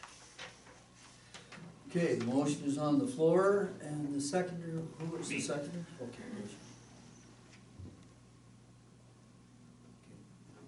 All right, discussion if any? Motion's on the floor, Deputy Mayor. Just a quick question. Refers to phase 1. In the purpose to seek council approval for phase 1. Will we see, like, all of the different phases ahead? Like, are we gonna? Yeah, well, Do it here. Well, through the chair. At your discussions, is there a phase 2 and phase 3? So through the chair, at this particular moment, we're focusing on phase 1 to, for the request for proposal and get that moving.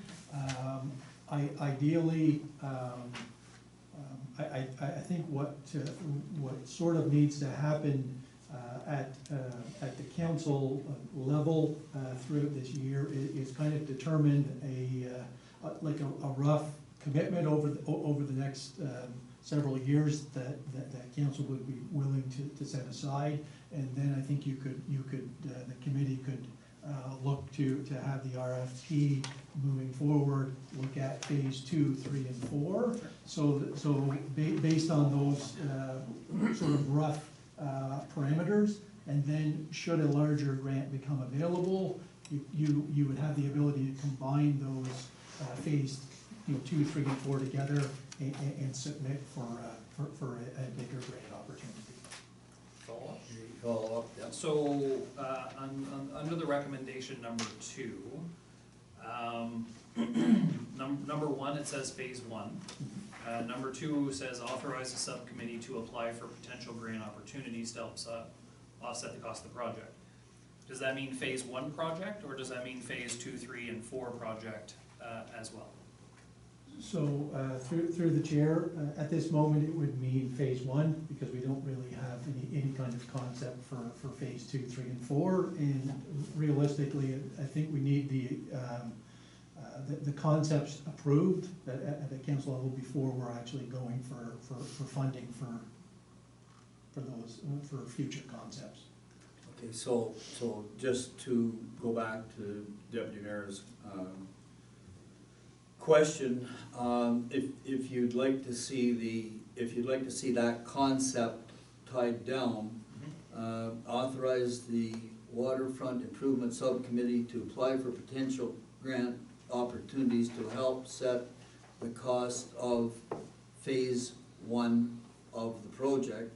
The chair is prepared to entertain an amendment to insert phase 1 in there like that if it's the will of the mover and the seconder. You're the seconder. I'm not the mover. No, you're not the mover. I was the mover. Yes, you were. I was. I thought he would impose upon you. No, well, whatever. However, just a little bit of discussion on that. I think that paragraph number 2 would be on all of the phases that when they are brought forward. For instance, somewhere down the road, when phase 2 gets to this point, that clause would be in there as well.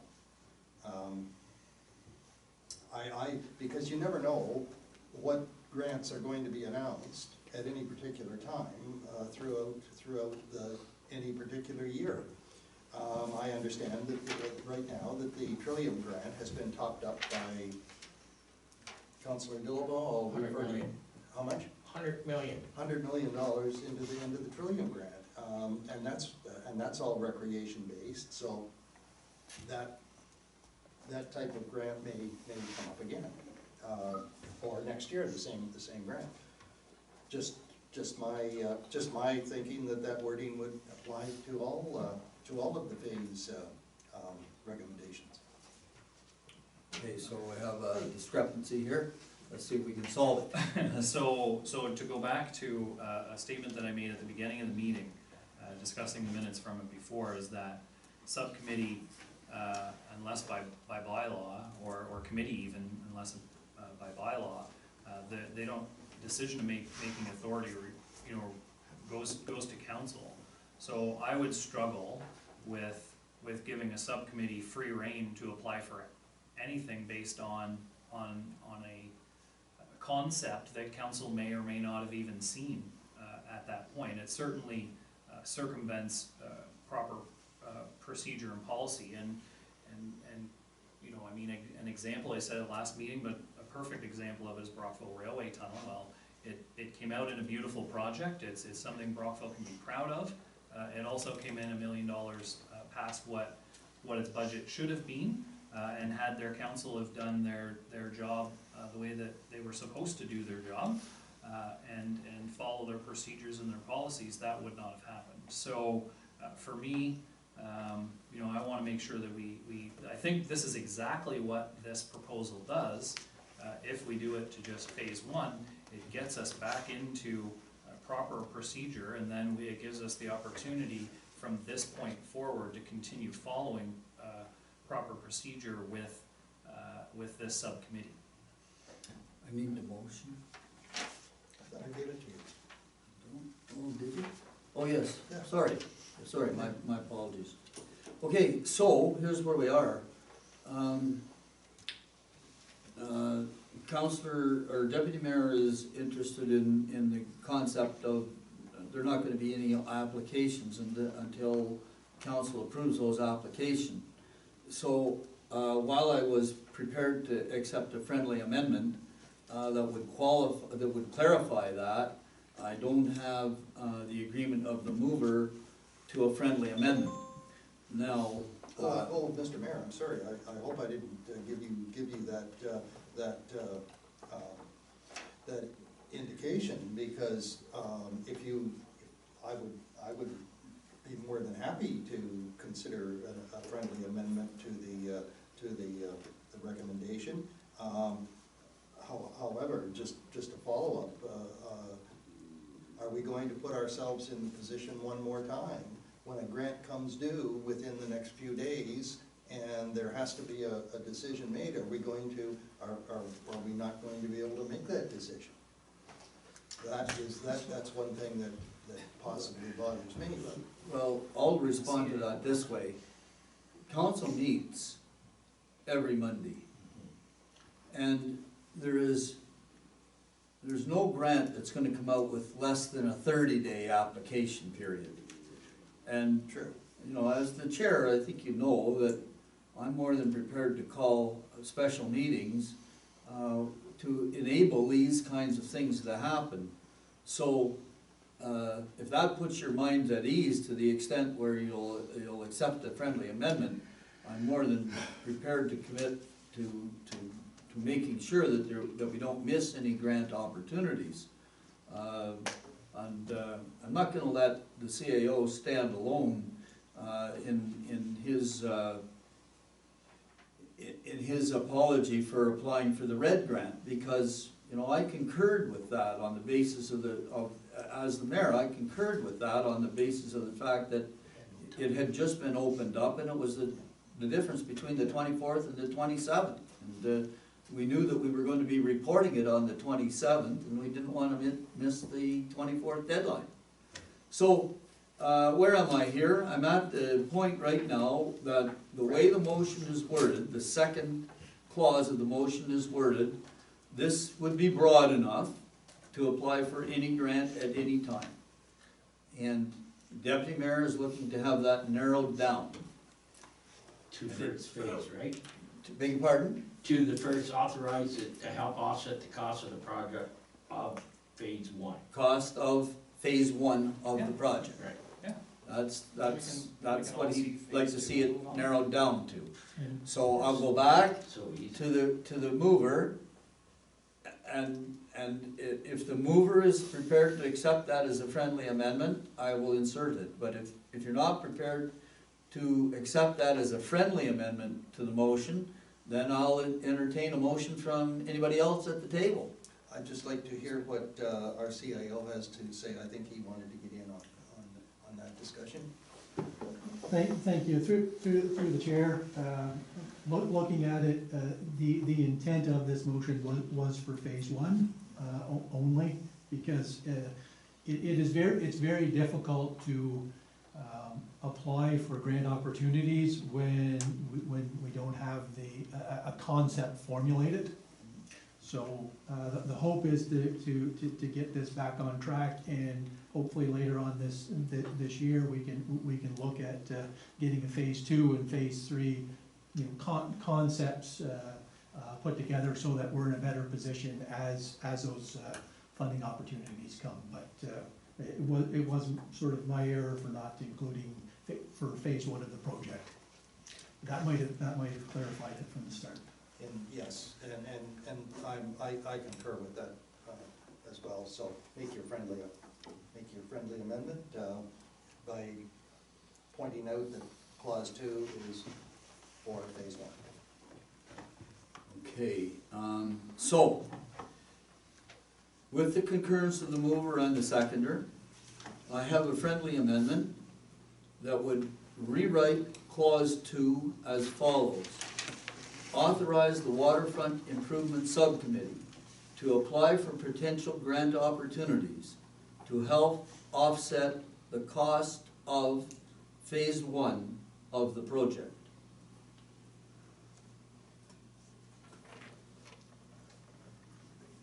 That's the motion that I have in front of me. Is there any further discussion on the motion? Councillor Hunter? Well, on this whole process, I've been kind of disappointed with the whole way that proceeded. But we're given permission to apply for an RFP for up to $100,000. And apply and given permission to apply for grants. What have we committed we're gonna do here in this RFP? If this comes in at $99,999, are we committing that we're going ahead and do with this? We don't even know what grants, if any, that we've got for this project yet. That's correct. So if this is just an RFP that's going out with no commitment that whatever price they come back on that we're actually gonna go ahead and do it this year, I'll vote in favor of it. If it's that whatever it comes in at, as long as it's under $100,000, we're going ahead and do it, I'm opposed to it, so. We gotta know where the funding's coming from, because I don't think the township's spending $100,000 on it. Okay, new issue on the table, and the councillor is raising the issue of what happens if the RFP comes in at slightly under 100. Are we prepared to issue this RFP in such a manner that we are neither obligated nor, well, that we're not obligated in any way to proceed. That's basically the issue. Now, the CAO want to speak to that? Thank you, Mr. Chair. Certainly with basically all of our tenders and RFPs, we would indicate that not any bid would necessarily be accepted. However, we certainly know that with putting the upset value of 100,000 within that request for proposal, it is likely that that project's gonna come in somewhere between 90,000 and 100,000, and anything over 50,000 is going to require coming back to council for that approval for the project to proceed and for us to award. Okay, so, So the concept is that it would be coming back. yes, but I think Councillor Hunter's, I don't want to put words in your mouth, Councillor, but I think Councillor Hunter's concern is that we signal that right at the beginning. Yeah. Are you prepared to accept the standard wording of our RFPs? Well, I just think we need to signal it right at the beginning, and I kind of question, like, anything over $50,000 gotta come back for approval. I don't see where we budgeted any $50,000 for this project, so No. I think any of it's gotta come back for approval to council, so, Well, yeah, because it's not in the budget, yeah. yeah. I think we have to accept that fact. Through the chair, there is 30,000 in the budget, but yes, Okay. there's no doubt that it's going to Come back. come back. But, going back to your main issue of signaling ahead of time before the RFP goes out, are you prepared to accept the standard wording in all of our RFPs that council's not obligated, to recognize As or long as that's accept any? well worded in there, they know they're bidding on a job that they might not do. Okay, so, standard wording? Through the chair, yes, I'm quite comfortable that standard wording covers us. Okay, and you're prepared to accept that? Okay, so that deals with that issue, we'll use the standard wording. We're under no obligation. All right, that issue is settled. Are there any other issues to bring forward as a result of this motion? Hearing, Just can I comment one last time on it, sorry? Yep. The comment would be to the subcommittee and to the staff, I think you're doing, with this project, I know I'm being hard on it, trying to, bring it back to a procedural guideline. I don't wanna get lost in it, that I'm 100% supportive of, of the project, and I wanna see so much get done there, and I'm excited about it, I just want us to do it properly. So, while it may be seen the opposite, I'm completely not, I can't wait to get started and get it done, so. okay, about to call the question. Those in favor of the motion? Aye. Motion is carried.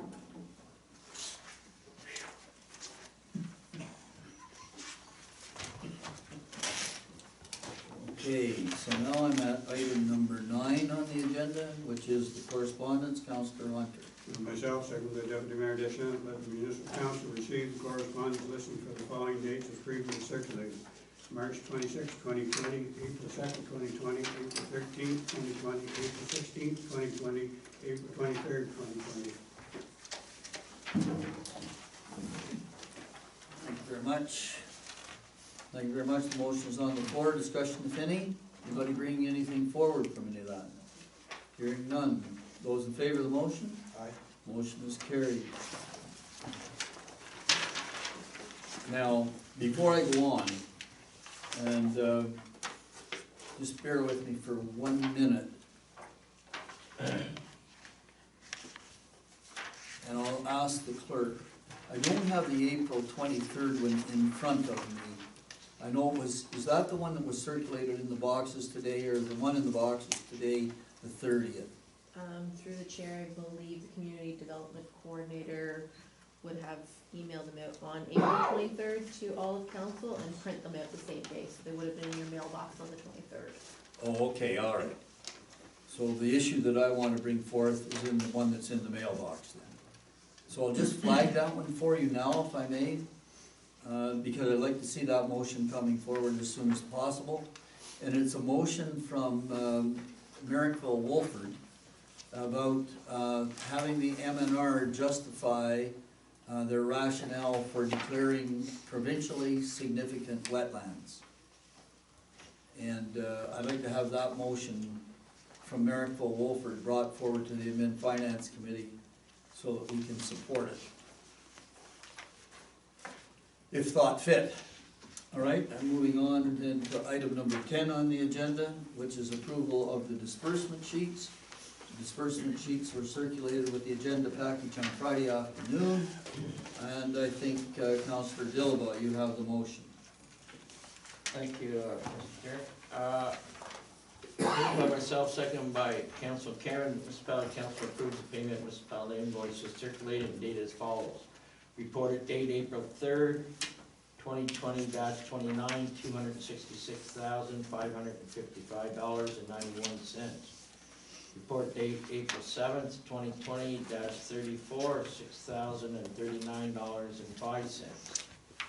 Reported date April 20th, 2020-40, $163,580.20. Recorded date April 23rd, 2020-44, $223,406.91. Reported date April 23rd, 2020-45, amount of $21,106.28. A total of $680,688.35.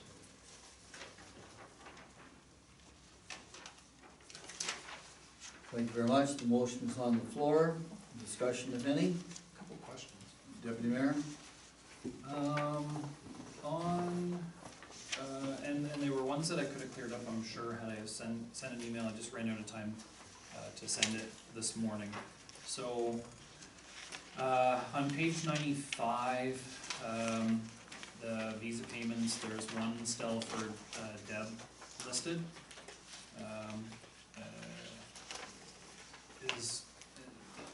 Will we see more of those? Or does that end as of, I assumed that when her employment ended, so with the visa, but just noticed that there was one still $18.99 payment there. Through the chair, yeah, that was a March payment, purchase, and it has with respect to an online thing that we use for the website, I think it was, or something. I don't know the specifics, but it's a March payment. It's not something specific for Miss McKinstry's personal. Yeah, I figured it was or anything. simple. It's something with the office, but there should be no more visa purchases on her card. It's been canceled. So the card's been canceled now? Yep. Go ahead. Through the chair to the rec director, under, on page 95 still as well, under Bell, the pool was $100 a month for, I'm assuming, is that phone service or is that internet? And do we, I didn't notice that in budget, but are we paying $100 a month all year long to have that service connected? And if so, you know, has there ever been consideration to a cell service for the 2 months that the pool is actually open? That, the monthly charge, through the chair, the monthly charge is $85 a month, I believe. And I'm not sure if that's was a 2 month, total. But we have disconnected it. It was disconnected, last month with the anticipation that, or with the thought of the pool not, running this year.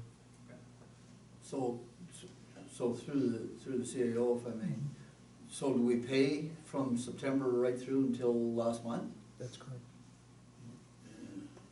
And then just canceled it last month? That's correct. Is that, do we not use a mechanism where you can put a number on hold and maintain your number over a period of non-usage? Do we not use that mechanism? Bell used to have that available through the CAO? Through the chair, we have utilized that process before. There is a disconnecting fee and a reconnecting fee. And it's $340 to reconnect, and it's $275 to disconnect. Yeah, so, So I think that may be why we just continue it for the entire year Yeah. typically. And it is just the one pool, it's the Cardinal pool, it's not the Johnstown pool. The Johnstown pool, the phone number is associated with the hall itself. So What about arenas over the summer? we maintain those. Counselor Hunter? Just a comment on the disconnect of the phone line. The process has changed quite a bit on that bell. I do it on our pancake house all the time. It's, this year it cost me $218, and that included the first month's phone bill in there, and there's no charge for disconnect as long as you maintain, put down the reconnect time when you're going to reconnect. I arrange it every year with, when I hook it, they hook it back up automatically. This month, this week, I'll call them and tell them, and I'll tell them, and to maintain my number and not have a disconnect fee, I have to give them a date of when I want it to turn back on. And I say, well, they charge $85 a month. Yeah. I'm sure the township's same business fee, so I say 8 months. So even though I pay $200 to get it hooked back up, that's just basically 2 months fee there. So the only problem is with it, when you go to do it, book yourself an hour to do it, because you'll be on the friggin' phone with Bill for an hour before you get through to do it. So you gotta add on whatever your hourly rate is, how much we save. In that case, you might just well leave it connected. I'll definitely look into that, but I mean, that could be a new program then, Yeah. because I know the yearly cost. I fought with them for the last 5 years to have it set up automatically, that they didn't have to just send me a contract and I'll sign it. You hook me up on the first day of February and you disconnect me the first day of June, and just, I'll pay your silly fee all the time. And they, no, we can't. I said, you're all computerized, you automatically turn it back on, you automatically turn it off, because they just do it at the office. Nobody has to come and No. do it. They just switch it and they call the number to make sure it rings. Yep. And they tell you they want you there so you can answer the phone, so they test the line to see if it's clear, but no, they said they can't do that. And even the Bell Tech guy says, I don't know why we can't do it, but they won't do it, so. Okay, Deputy Mayor? Just, and I won't say the names, but on page 93, there's a refund of taxes. And I'm just curious if that was to, like, is that, I know there was a mention of people had called in about deferrals. That isn't because somebody phoned in and wanted a deferral of their taxes and to extend it out after they had paid it, they just paid it twice? Through the chair, I'm not sure it's this one specific one that you're referring to, but there's a couple of kind of ideas or reasons why refunds happen. Sometimes they've overpaid their taxes. Strangely enough, we have had one person that just continuously sends us money, and there was a credit sitting on their account, and then they asked for it back, which is okay. And then sometimes it's actually they are not from our township, they've paid us inadvertently instead of Augusto or some other, yeah, so there's a couple of different scenarios where that can happen. Perfect. Thank you for that. Councillor Hunter? To the chair, to, I don't know where it's the rec director or finance one, but on page 95, under Hydro One Networks, Spencerville Arena, we got 3 hydro bills, all billed out here at the 1 month, pretty near over $20,000 for the Spencerville Arena. How would we manage to get 3 bills all in 1 month and that much? This must be back bills or something, is it? Through the chair, I'll have to investigate that. We do get 2 bills per month for that facility. We have a meter at the front of the building and at the back of the building. So, but I'll have to check into that. I realize that, but I just, I haven't really looked that close, but generally the front bill is generally about a third of what the back bill is That is correct. as a real one, we got a $7,800 one, a $9,200 one, and a $3,700 one all in here, so. Through the chair, the $7,800 one is actually, if you see the numbers in front of that, it indicates that's February 20, and the others are 03/20. So that was a February bill that hadn't been processed. Oh, okay, that's, So two. we'll do the back bill for February. Just continuing on, page 98, under chemical refrigerator repairs, arena repairs, here through the chair, what all these repairs were, one's listed Cardinal, and others are just listed arena.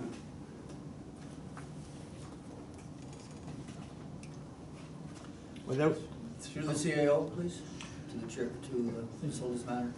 I can provide council with the detail of the work orders. I don't have them in front of me.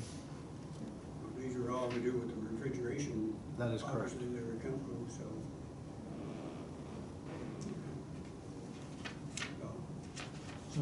So through the chair, we'll review those and provide some information with respect to that.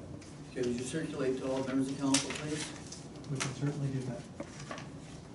Any more, Councillor Hunter? No, good. Anyone else have any questions with the disbursement sheets? Hearing none, I'm about to call a question on the approval of the disbursement sheets. Those in favor? Motion is carried, thank you.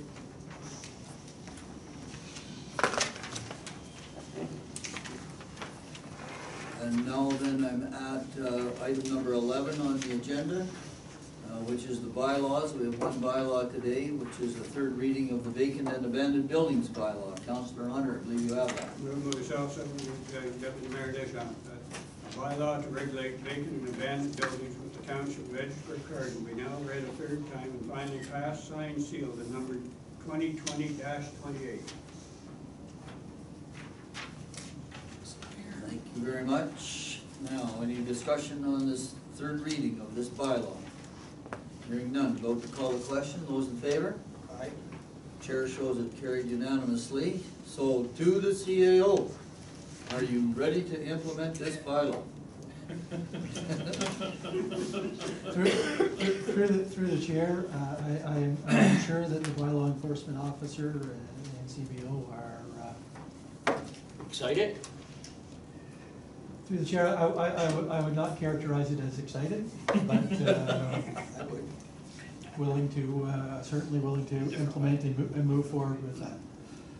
Thank you very much, Mr. CAO, and while you may not characterize it as excited, I know that as a mayor, I certainly am excited to see it because I think we needed the help of this last little tool to help us get a handle on a lot of the vacant and abandoned properties that we have throughout the township. And so now I'm moving on. Mr. Mayor, Sorry. comment, please. I'd just like to thank staff for putting this together in the way you did and in the time frame you did. I think we've only been at this for about 3 months, if that, and just well done, thank you. Mr. Chair, Thank you, Mr. yeah, Mayor. I think the majority of the credit goes to the clerk on getting this together, so. And I'm just gonna make one other comment with regard to this, and I'm looking at Schedule C of the bylaw. And Schedule C of the bylaw is the fees that we're charging. So the fee for a regulation permit is $150, and then for extending the permit, $125, and for the inspection fee, when the inspector goes to look at the building, is $95. And I'm just gonna signal to council that at some point, I'm going to be bringing forward a motion to see these fees increased. Happy to see the bylaw passed now, but I don't think these fees are gonna be sufficiently high to create a deterrent effect. So we'll give it a few weeks, or a few months rather, see how it works. And, well, Geez, Mr. Mayor, you are excited. it's 90 days before we can do anything. The motion was carried. Yes, I know. All right, so now I'm at item number 12 on the agenda, which is the CAO's administrative report. And Mr. CAO, if you'd like to go ahead with your report, please. Thank you, Mr. Chair. I'll just highlight a few areas. On page 120, or the first page of the report, just note that our Ontario Job Site Challenge application was submitted, formally acknowledged on March 26th. We have had some follow-up from the burden reduction team. They were looking for a letter from Infrastructure in Ontario indicating support of our application in principle. We have received that letter and from Infrastructure Ontario and provided that to the burden reduction team.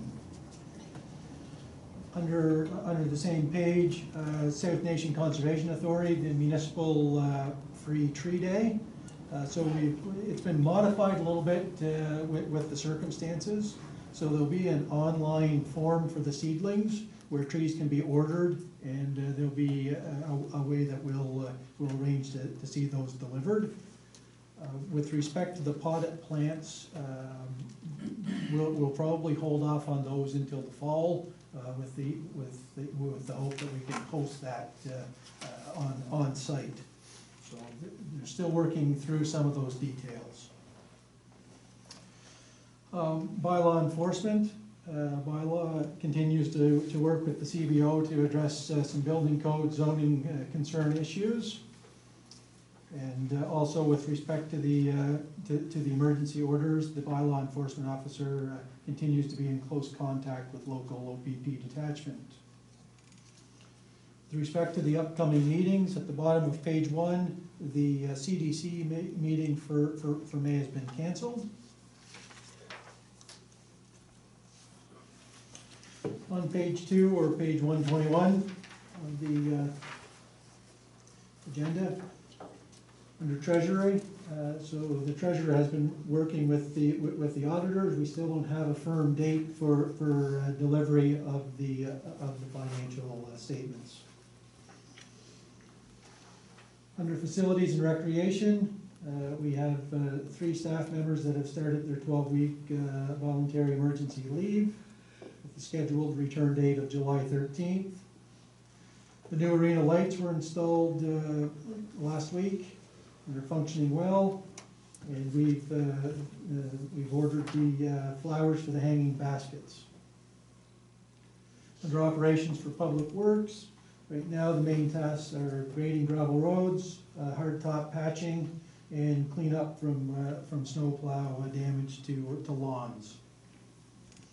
Under Operations Environmental Services, on page 3 of the report, the annual spring discharge of the lagoons have been completed. Expect that report will be coming forward to committee and council on May meetings. For Cardinal Water Treatment Plant, infrastructure review is scheduled for this Wednesday. And for the Cardinal Wastewater System, spring biosolid removal has started.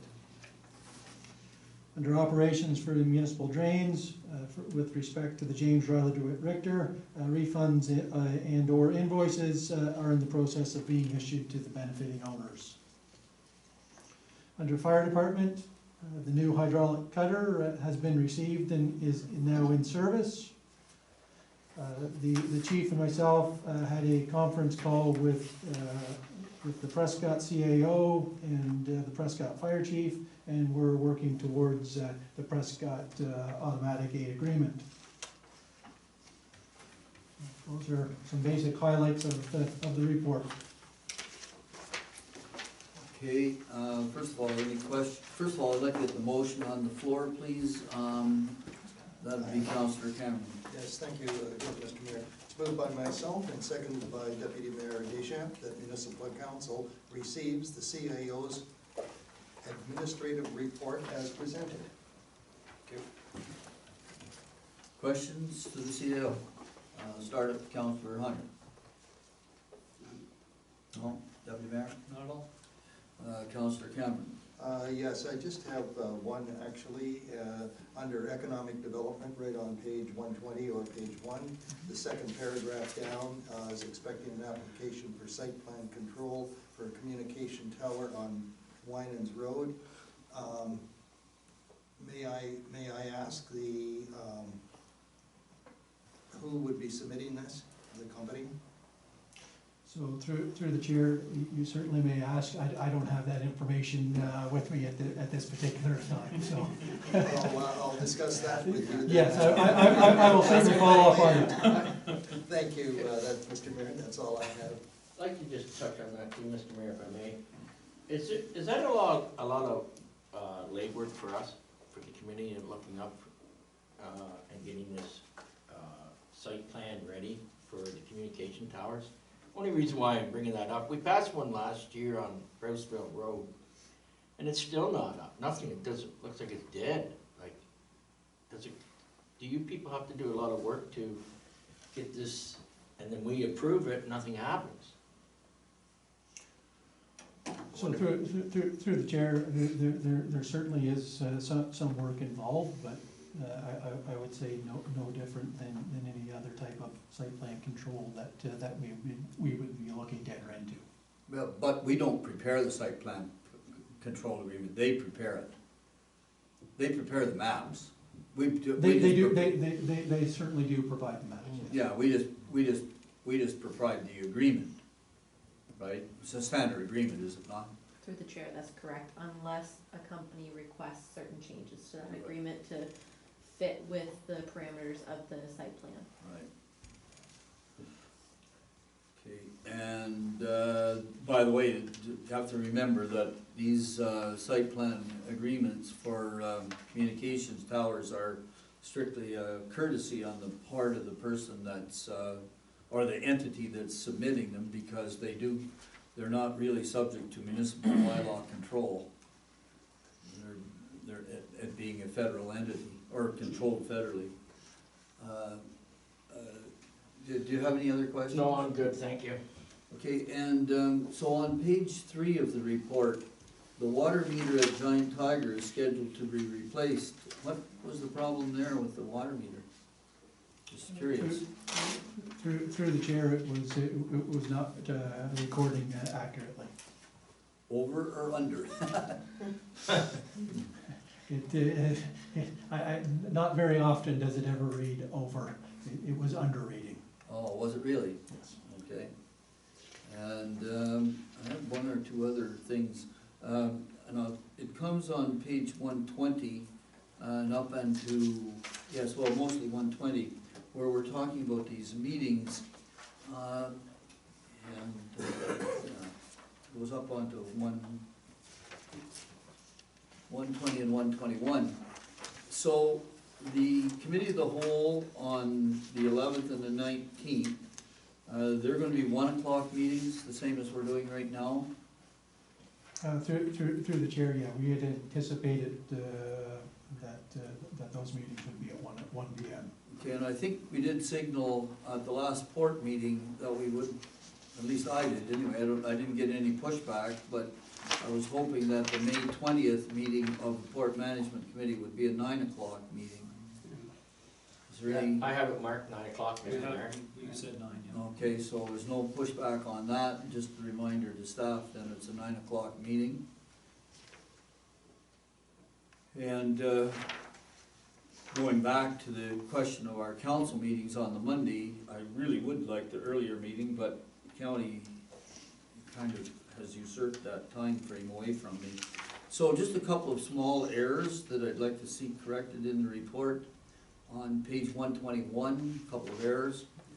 On Parks and Recreation, 1, 2, 3, 4, 5th bullet point. Lawn equipment and weed trimmers, I think that should be. And then on the bottom box, capital and maintenance tenders, prepared, issued, and received for granular dust suppressant trucks. I think there's a word missing there. Prepared, issued, and received tenders, should it be? For granular dust suppressant trucks and hot mix paving. I think there's a word missing there. Am I correct? That would be correct, Mr. Chair. Okay, and so I have in front of me, I think, the motion to receive the CAO's report as presented. Are there any questions? Hearing none, those in favor? Aye. Motion is carried. And then I have item number 13, council inquiries or notices of motion. And anyone have anything to bring forward here? Deputy Mayor? Two quick inquiries, and one I'm pretty sure I already know the answer to, through you to the treasurer. And I know that we discussed this, but we have set out a dedicated COVID costs line, correct? Where any additional PPE or anything like that will all go into a special COVID account, so that by the end of the year, we'll know exactly what the direct cost was. Correct. Yes. And my second inquiry is in regard to, I've been getting a lot of calls and a lot of pushback from residents, even this, up until when I was leaving to come today, on a possible removal of the fire ban. So from myself to the chair, has there been any thought of that at United Counties of Leeds, Grenville, of setting that back, or are we as an Edwardsburg Cardinal considering doing something similar? Okay, so in answer to that, the County Emergency Control Group met again this morning. And again this morning, for the second Monday in a row, the second control group meeting in a row, the community fire coordinator was absent. And so I was not able to ask that particular question. So my last experience with that issue was at our PW meeting when I asked the chief if there was any effort or any desire or any initiative from amongst the chiefs to get that fire ban kind of loosened up a bit. And I think specifically I asked him, can it not be loosened up to the point where we could at least burn in our containers, our burn bins? And could people at least not have fire pits to cook hot dogs? And I have not had any follow-up from that meeting. I was hoping that the county fire coordinator would be there this morning, but he wasn't. I couldn't ask the question. So can we refer that question to the CAO and to this, from the CAO to the chief, and get it back to us with a report on where that issue is? Certainly. I know that the chiefs meet weekly.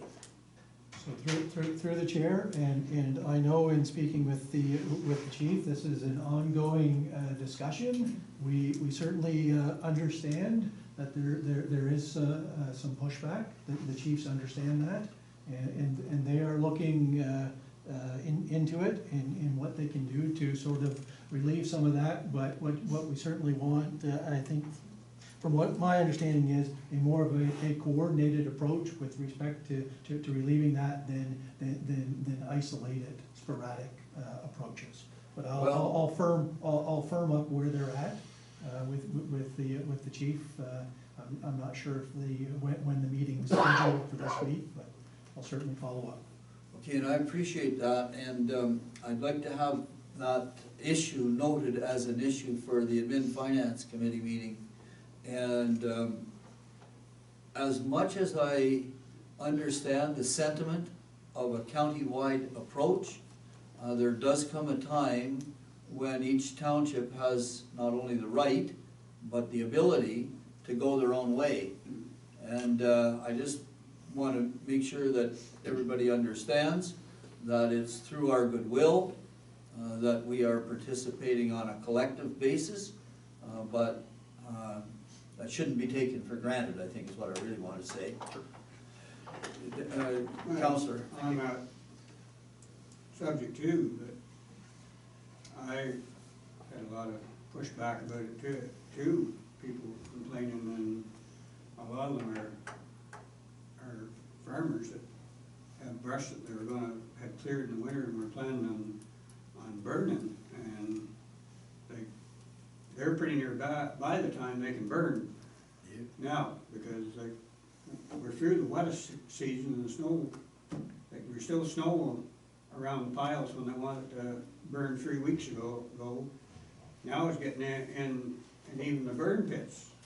Like, in 2 months from now, it's really gonna be dry when we generally do have burn bans on. We've had the burn ban on through The worst the time. wettest part of the season when people were wanting to clean up dooryard garbage and stuff and get it burnt when it was still water holes laying around that if it did run a little bit, it was only gonna go 15 feet, it was gonna hit water, so. Well, I share your concern completely because, and you know, we did support the countywide ban. And, and I think you're right, we're almost at the point where the farmers can't take advantage of it. But then again, on the other hand, there are a number, as I go about the country, there are a number of brush piles in the middle of plowed fields. Oh, yeah. You know, and maybe those fellas can still get theirs I'd say burned. most of those ones that are in the middle of those plowed fields, they're gonna be worked around. Once the crop's in, they're not gonna burn the brush, so. No. Okay, so we're leaving that with you. And, are there any other inquiries or notices of motion coming forward here? Okay, there are Mr. none. Mayor, Yes, how's our docks coming through the CAO. to see? Thank you. Do you want to speak to that, Mike? Through the chair, I spoke with the manufacturer last Thursday, and he was just waiting for a couple parts to come in, but they're about 75% constructed right now. And they'll be, more than likely be ready to be installed next week. They will be installed regardless of whether or not the boat launch is opened. They will be put in place when they are ready. Good. That's good news. That's good news. Any other inquiries or notices of motion? Hearing none. I'm about to move on to item number 14, which is the mayor's report. I have a number of things. I just want to flag one issue that's starting to niggle me in the back of my head here, and that's the modernization funding money that we had, that we received last year through the Ministry of Municipal Affairs and Housing.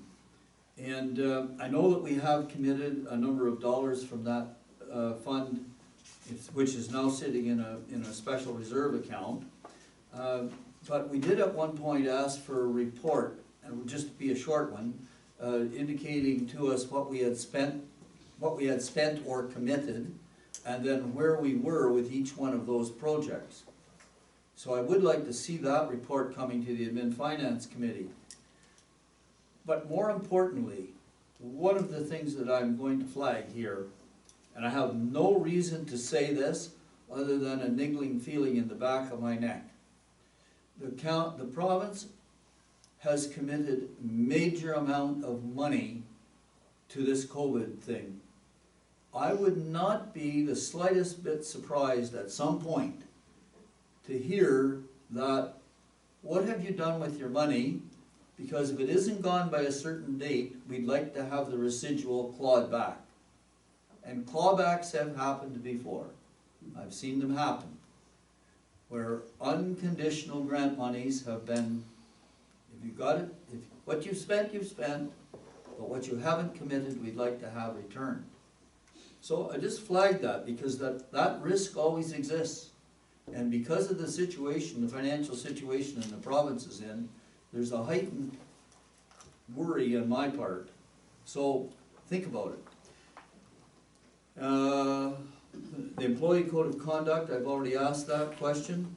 Now, the St. Lawrence Corridor Economic Development Commission, we did cash flow our entire money for this year to them. The annual general meeting has been postponed from its original date in March. It will now be held on Wednesday at 1 p.m. and it will be a Zoom meeting, which will be a new experience for me. But I'll be taking the meeting in this room here, courtesy of Rebecca getting me set up to do this by Zoom. So if there are any members of council that would like to be present for the annual general meeting, you're more than welcome to sit in the room with me. And then following the annual general meeting, There will be the regular monthly meeting, which you're welcome to attend, but then there will be an in-camera session.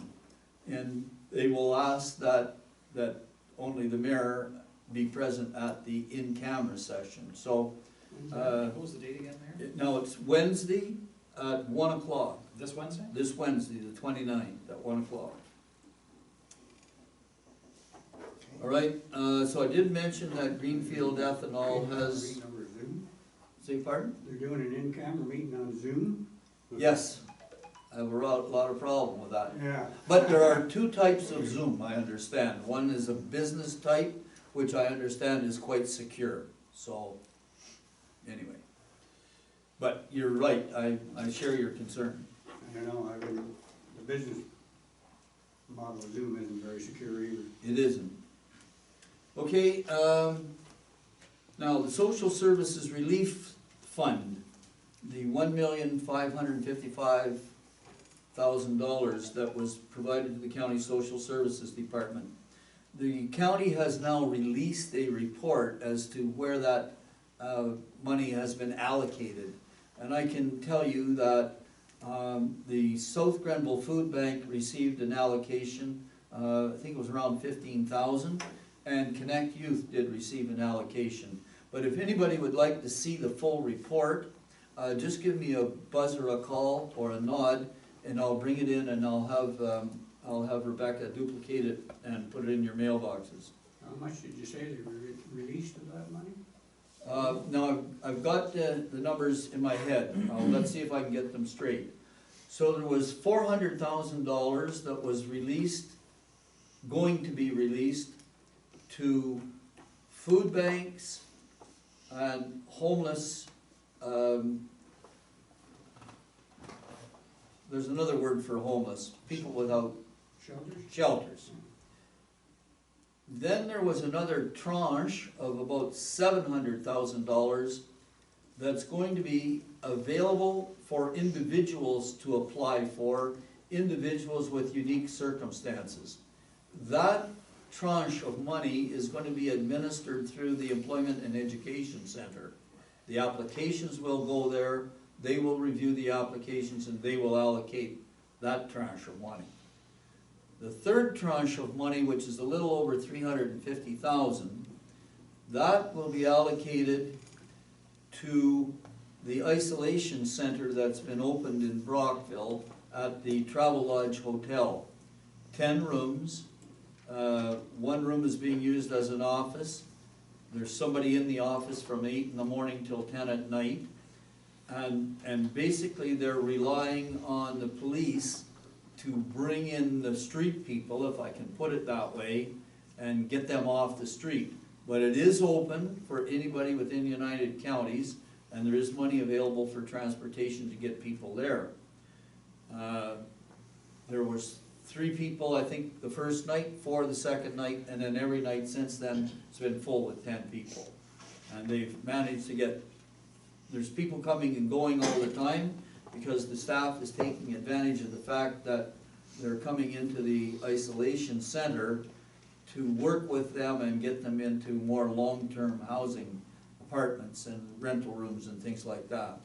So if anybody would like a copy of the full report, I can get it. Item number 6 on my list here, the community grants and donations. Now, just to review with staff, we're going to be discussing that at Admin Finance in May, I think? Correct. Thank you. And then next, the Ontario Job Site Challenge. CAO did mention the fact that we had a question from the burden reduction team. Basically, they wanted to know that Infrastructure Ontario knew what we were up to, and we've responded to them. I'm going to be proceeding now to have Novatech prepare the little report that I've talked to council about, preparing the path forward to get that site ready for business investment. What is our timeline? What are the various permits that will be required? What is the sequence in which we would have to get those permits organized? And what are the estimated costs? And then lastly, with regard to the job site challenge, Cedar Grove Road, I did circulate the letter that's going to be going out to the residents of Cedar Grove Road. We're holding that letter up. I'm going to try to hold a phone-in question and answer session for the people from Cedar Grove Road. Wasn't in the letter, was an idea that came forward as a result of the fact I sent the letter out. It's just gonna take a while for the staff to arrange a phone-in question and answer center, and we'll have to put a time and a date and a phone number contact. We'll hold that session here, and if members of council want to be present, they can be present. And then lastly, Limerick Forest, I'm talking to, again, the CAO, County CAO this morning. We will be opening the trails in Limerick Forest this week. The parking lots will remain closed to discourage large groups of vehicles in the parking lots, but be parking along the township and county roads. People can walk from their cars to the trails. So those trails will be open this week. So that's my report, and I'm calling on Deputy Mayor Deschamps. Moved by myself, seconded by Councillor John Hunter, that municipal council receives the mayor's report as presented. Oh, I almost dropped it. Thank you very much. Discussion, if any? Hearing none, those in favor? Motion is carried, thank you. And then I think the next is question period. You've given me far more than enough that I can get in for tonight's deadline, so I will deal with a few of the smaller issues. I would ask the CAO's permission to contact later in the week to discuss some items in your report, after I've had a chance to read through it, if you're not too busy. Just a couple of quick basic questions. When you go back to the donate one free garbage bag per week to each township. Each household. Each household in each township, okay? No, No? just in our township. Okay, yes, sorry, that came out wrong. My main question about that is, what is the dispersal system, or will that happen through the food bank? No, it'll happen through the food bank. Okay, I think the plan is that we will deliver X numbers of bags to the food bank, and they'll hand them out when they're handing out the right, week's groceries. okay. Food bank. May I just make Yeah. a suggestion? Just for Just for clarification, that is only available to the registered people at the food bank. It is not a township-wide No. giveaway. No, Okay, thank you. just to the people who have registered with the food bank, Correct. that's how I understood Yes. that, okay, Okay, thank you. thank you. Registered at the food bank. The other one is, the location of the municipal boat launches. It's at Cardinal, It is at Cardinal, yeah. okay. Legion Park or Legion Way, I think it's There called. is just that one, right? Yeah. On Legion Way? Okay, Mhm. thank you. And as I said, I'll look into some of the other, after I've had a chance to go through it. That's it for questions, and item number 16, we have no closed session. Item number 17, the confirmatory bylaw, Councillor Dillabaugh. Moved by myself and seconded by Councillor Cameron that the bylaw to adopt and confirm and ratify matters dealt with the resolution be now passed, signed, sealed, number 2020-29.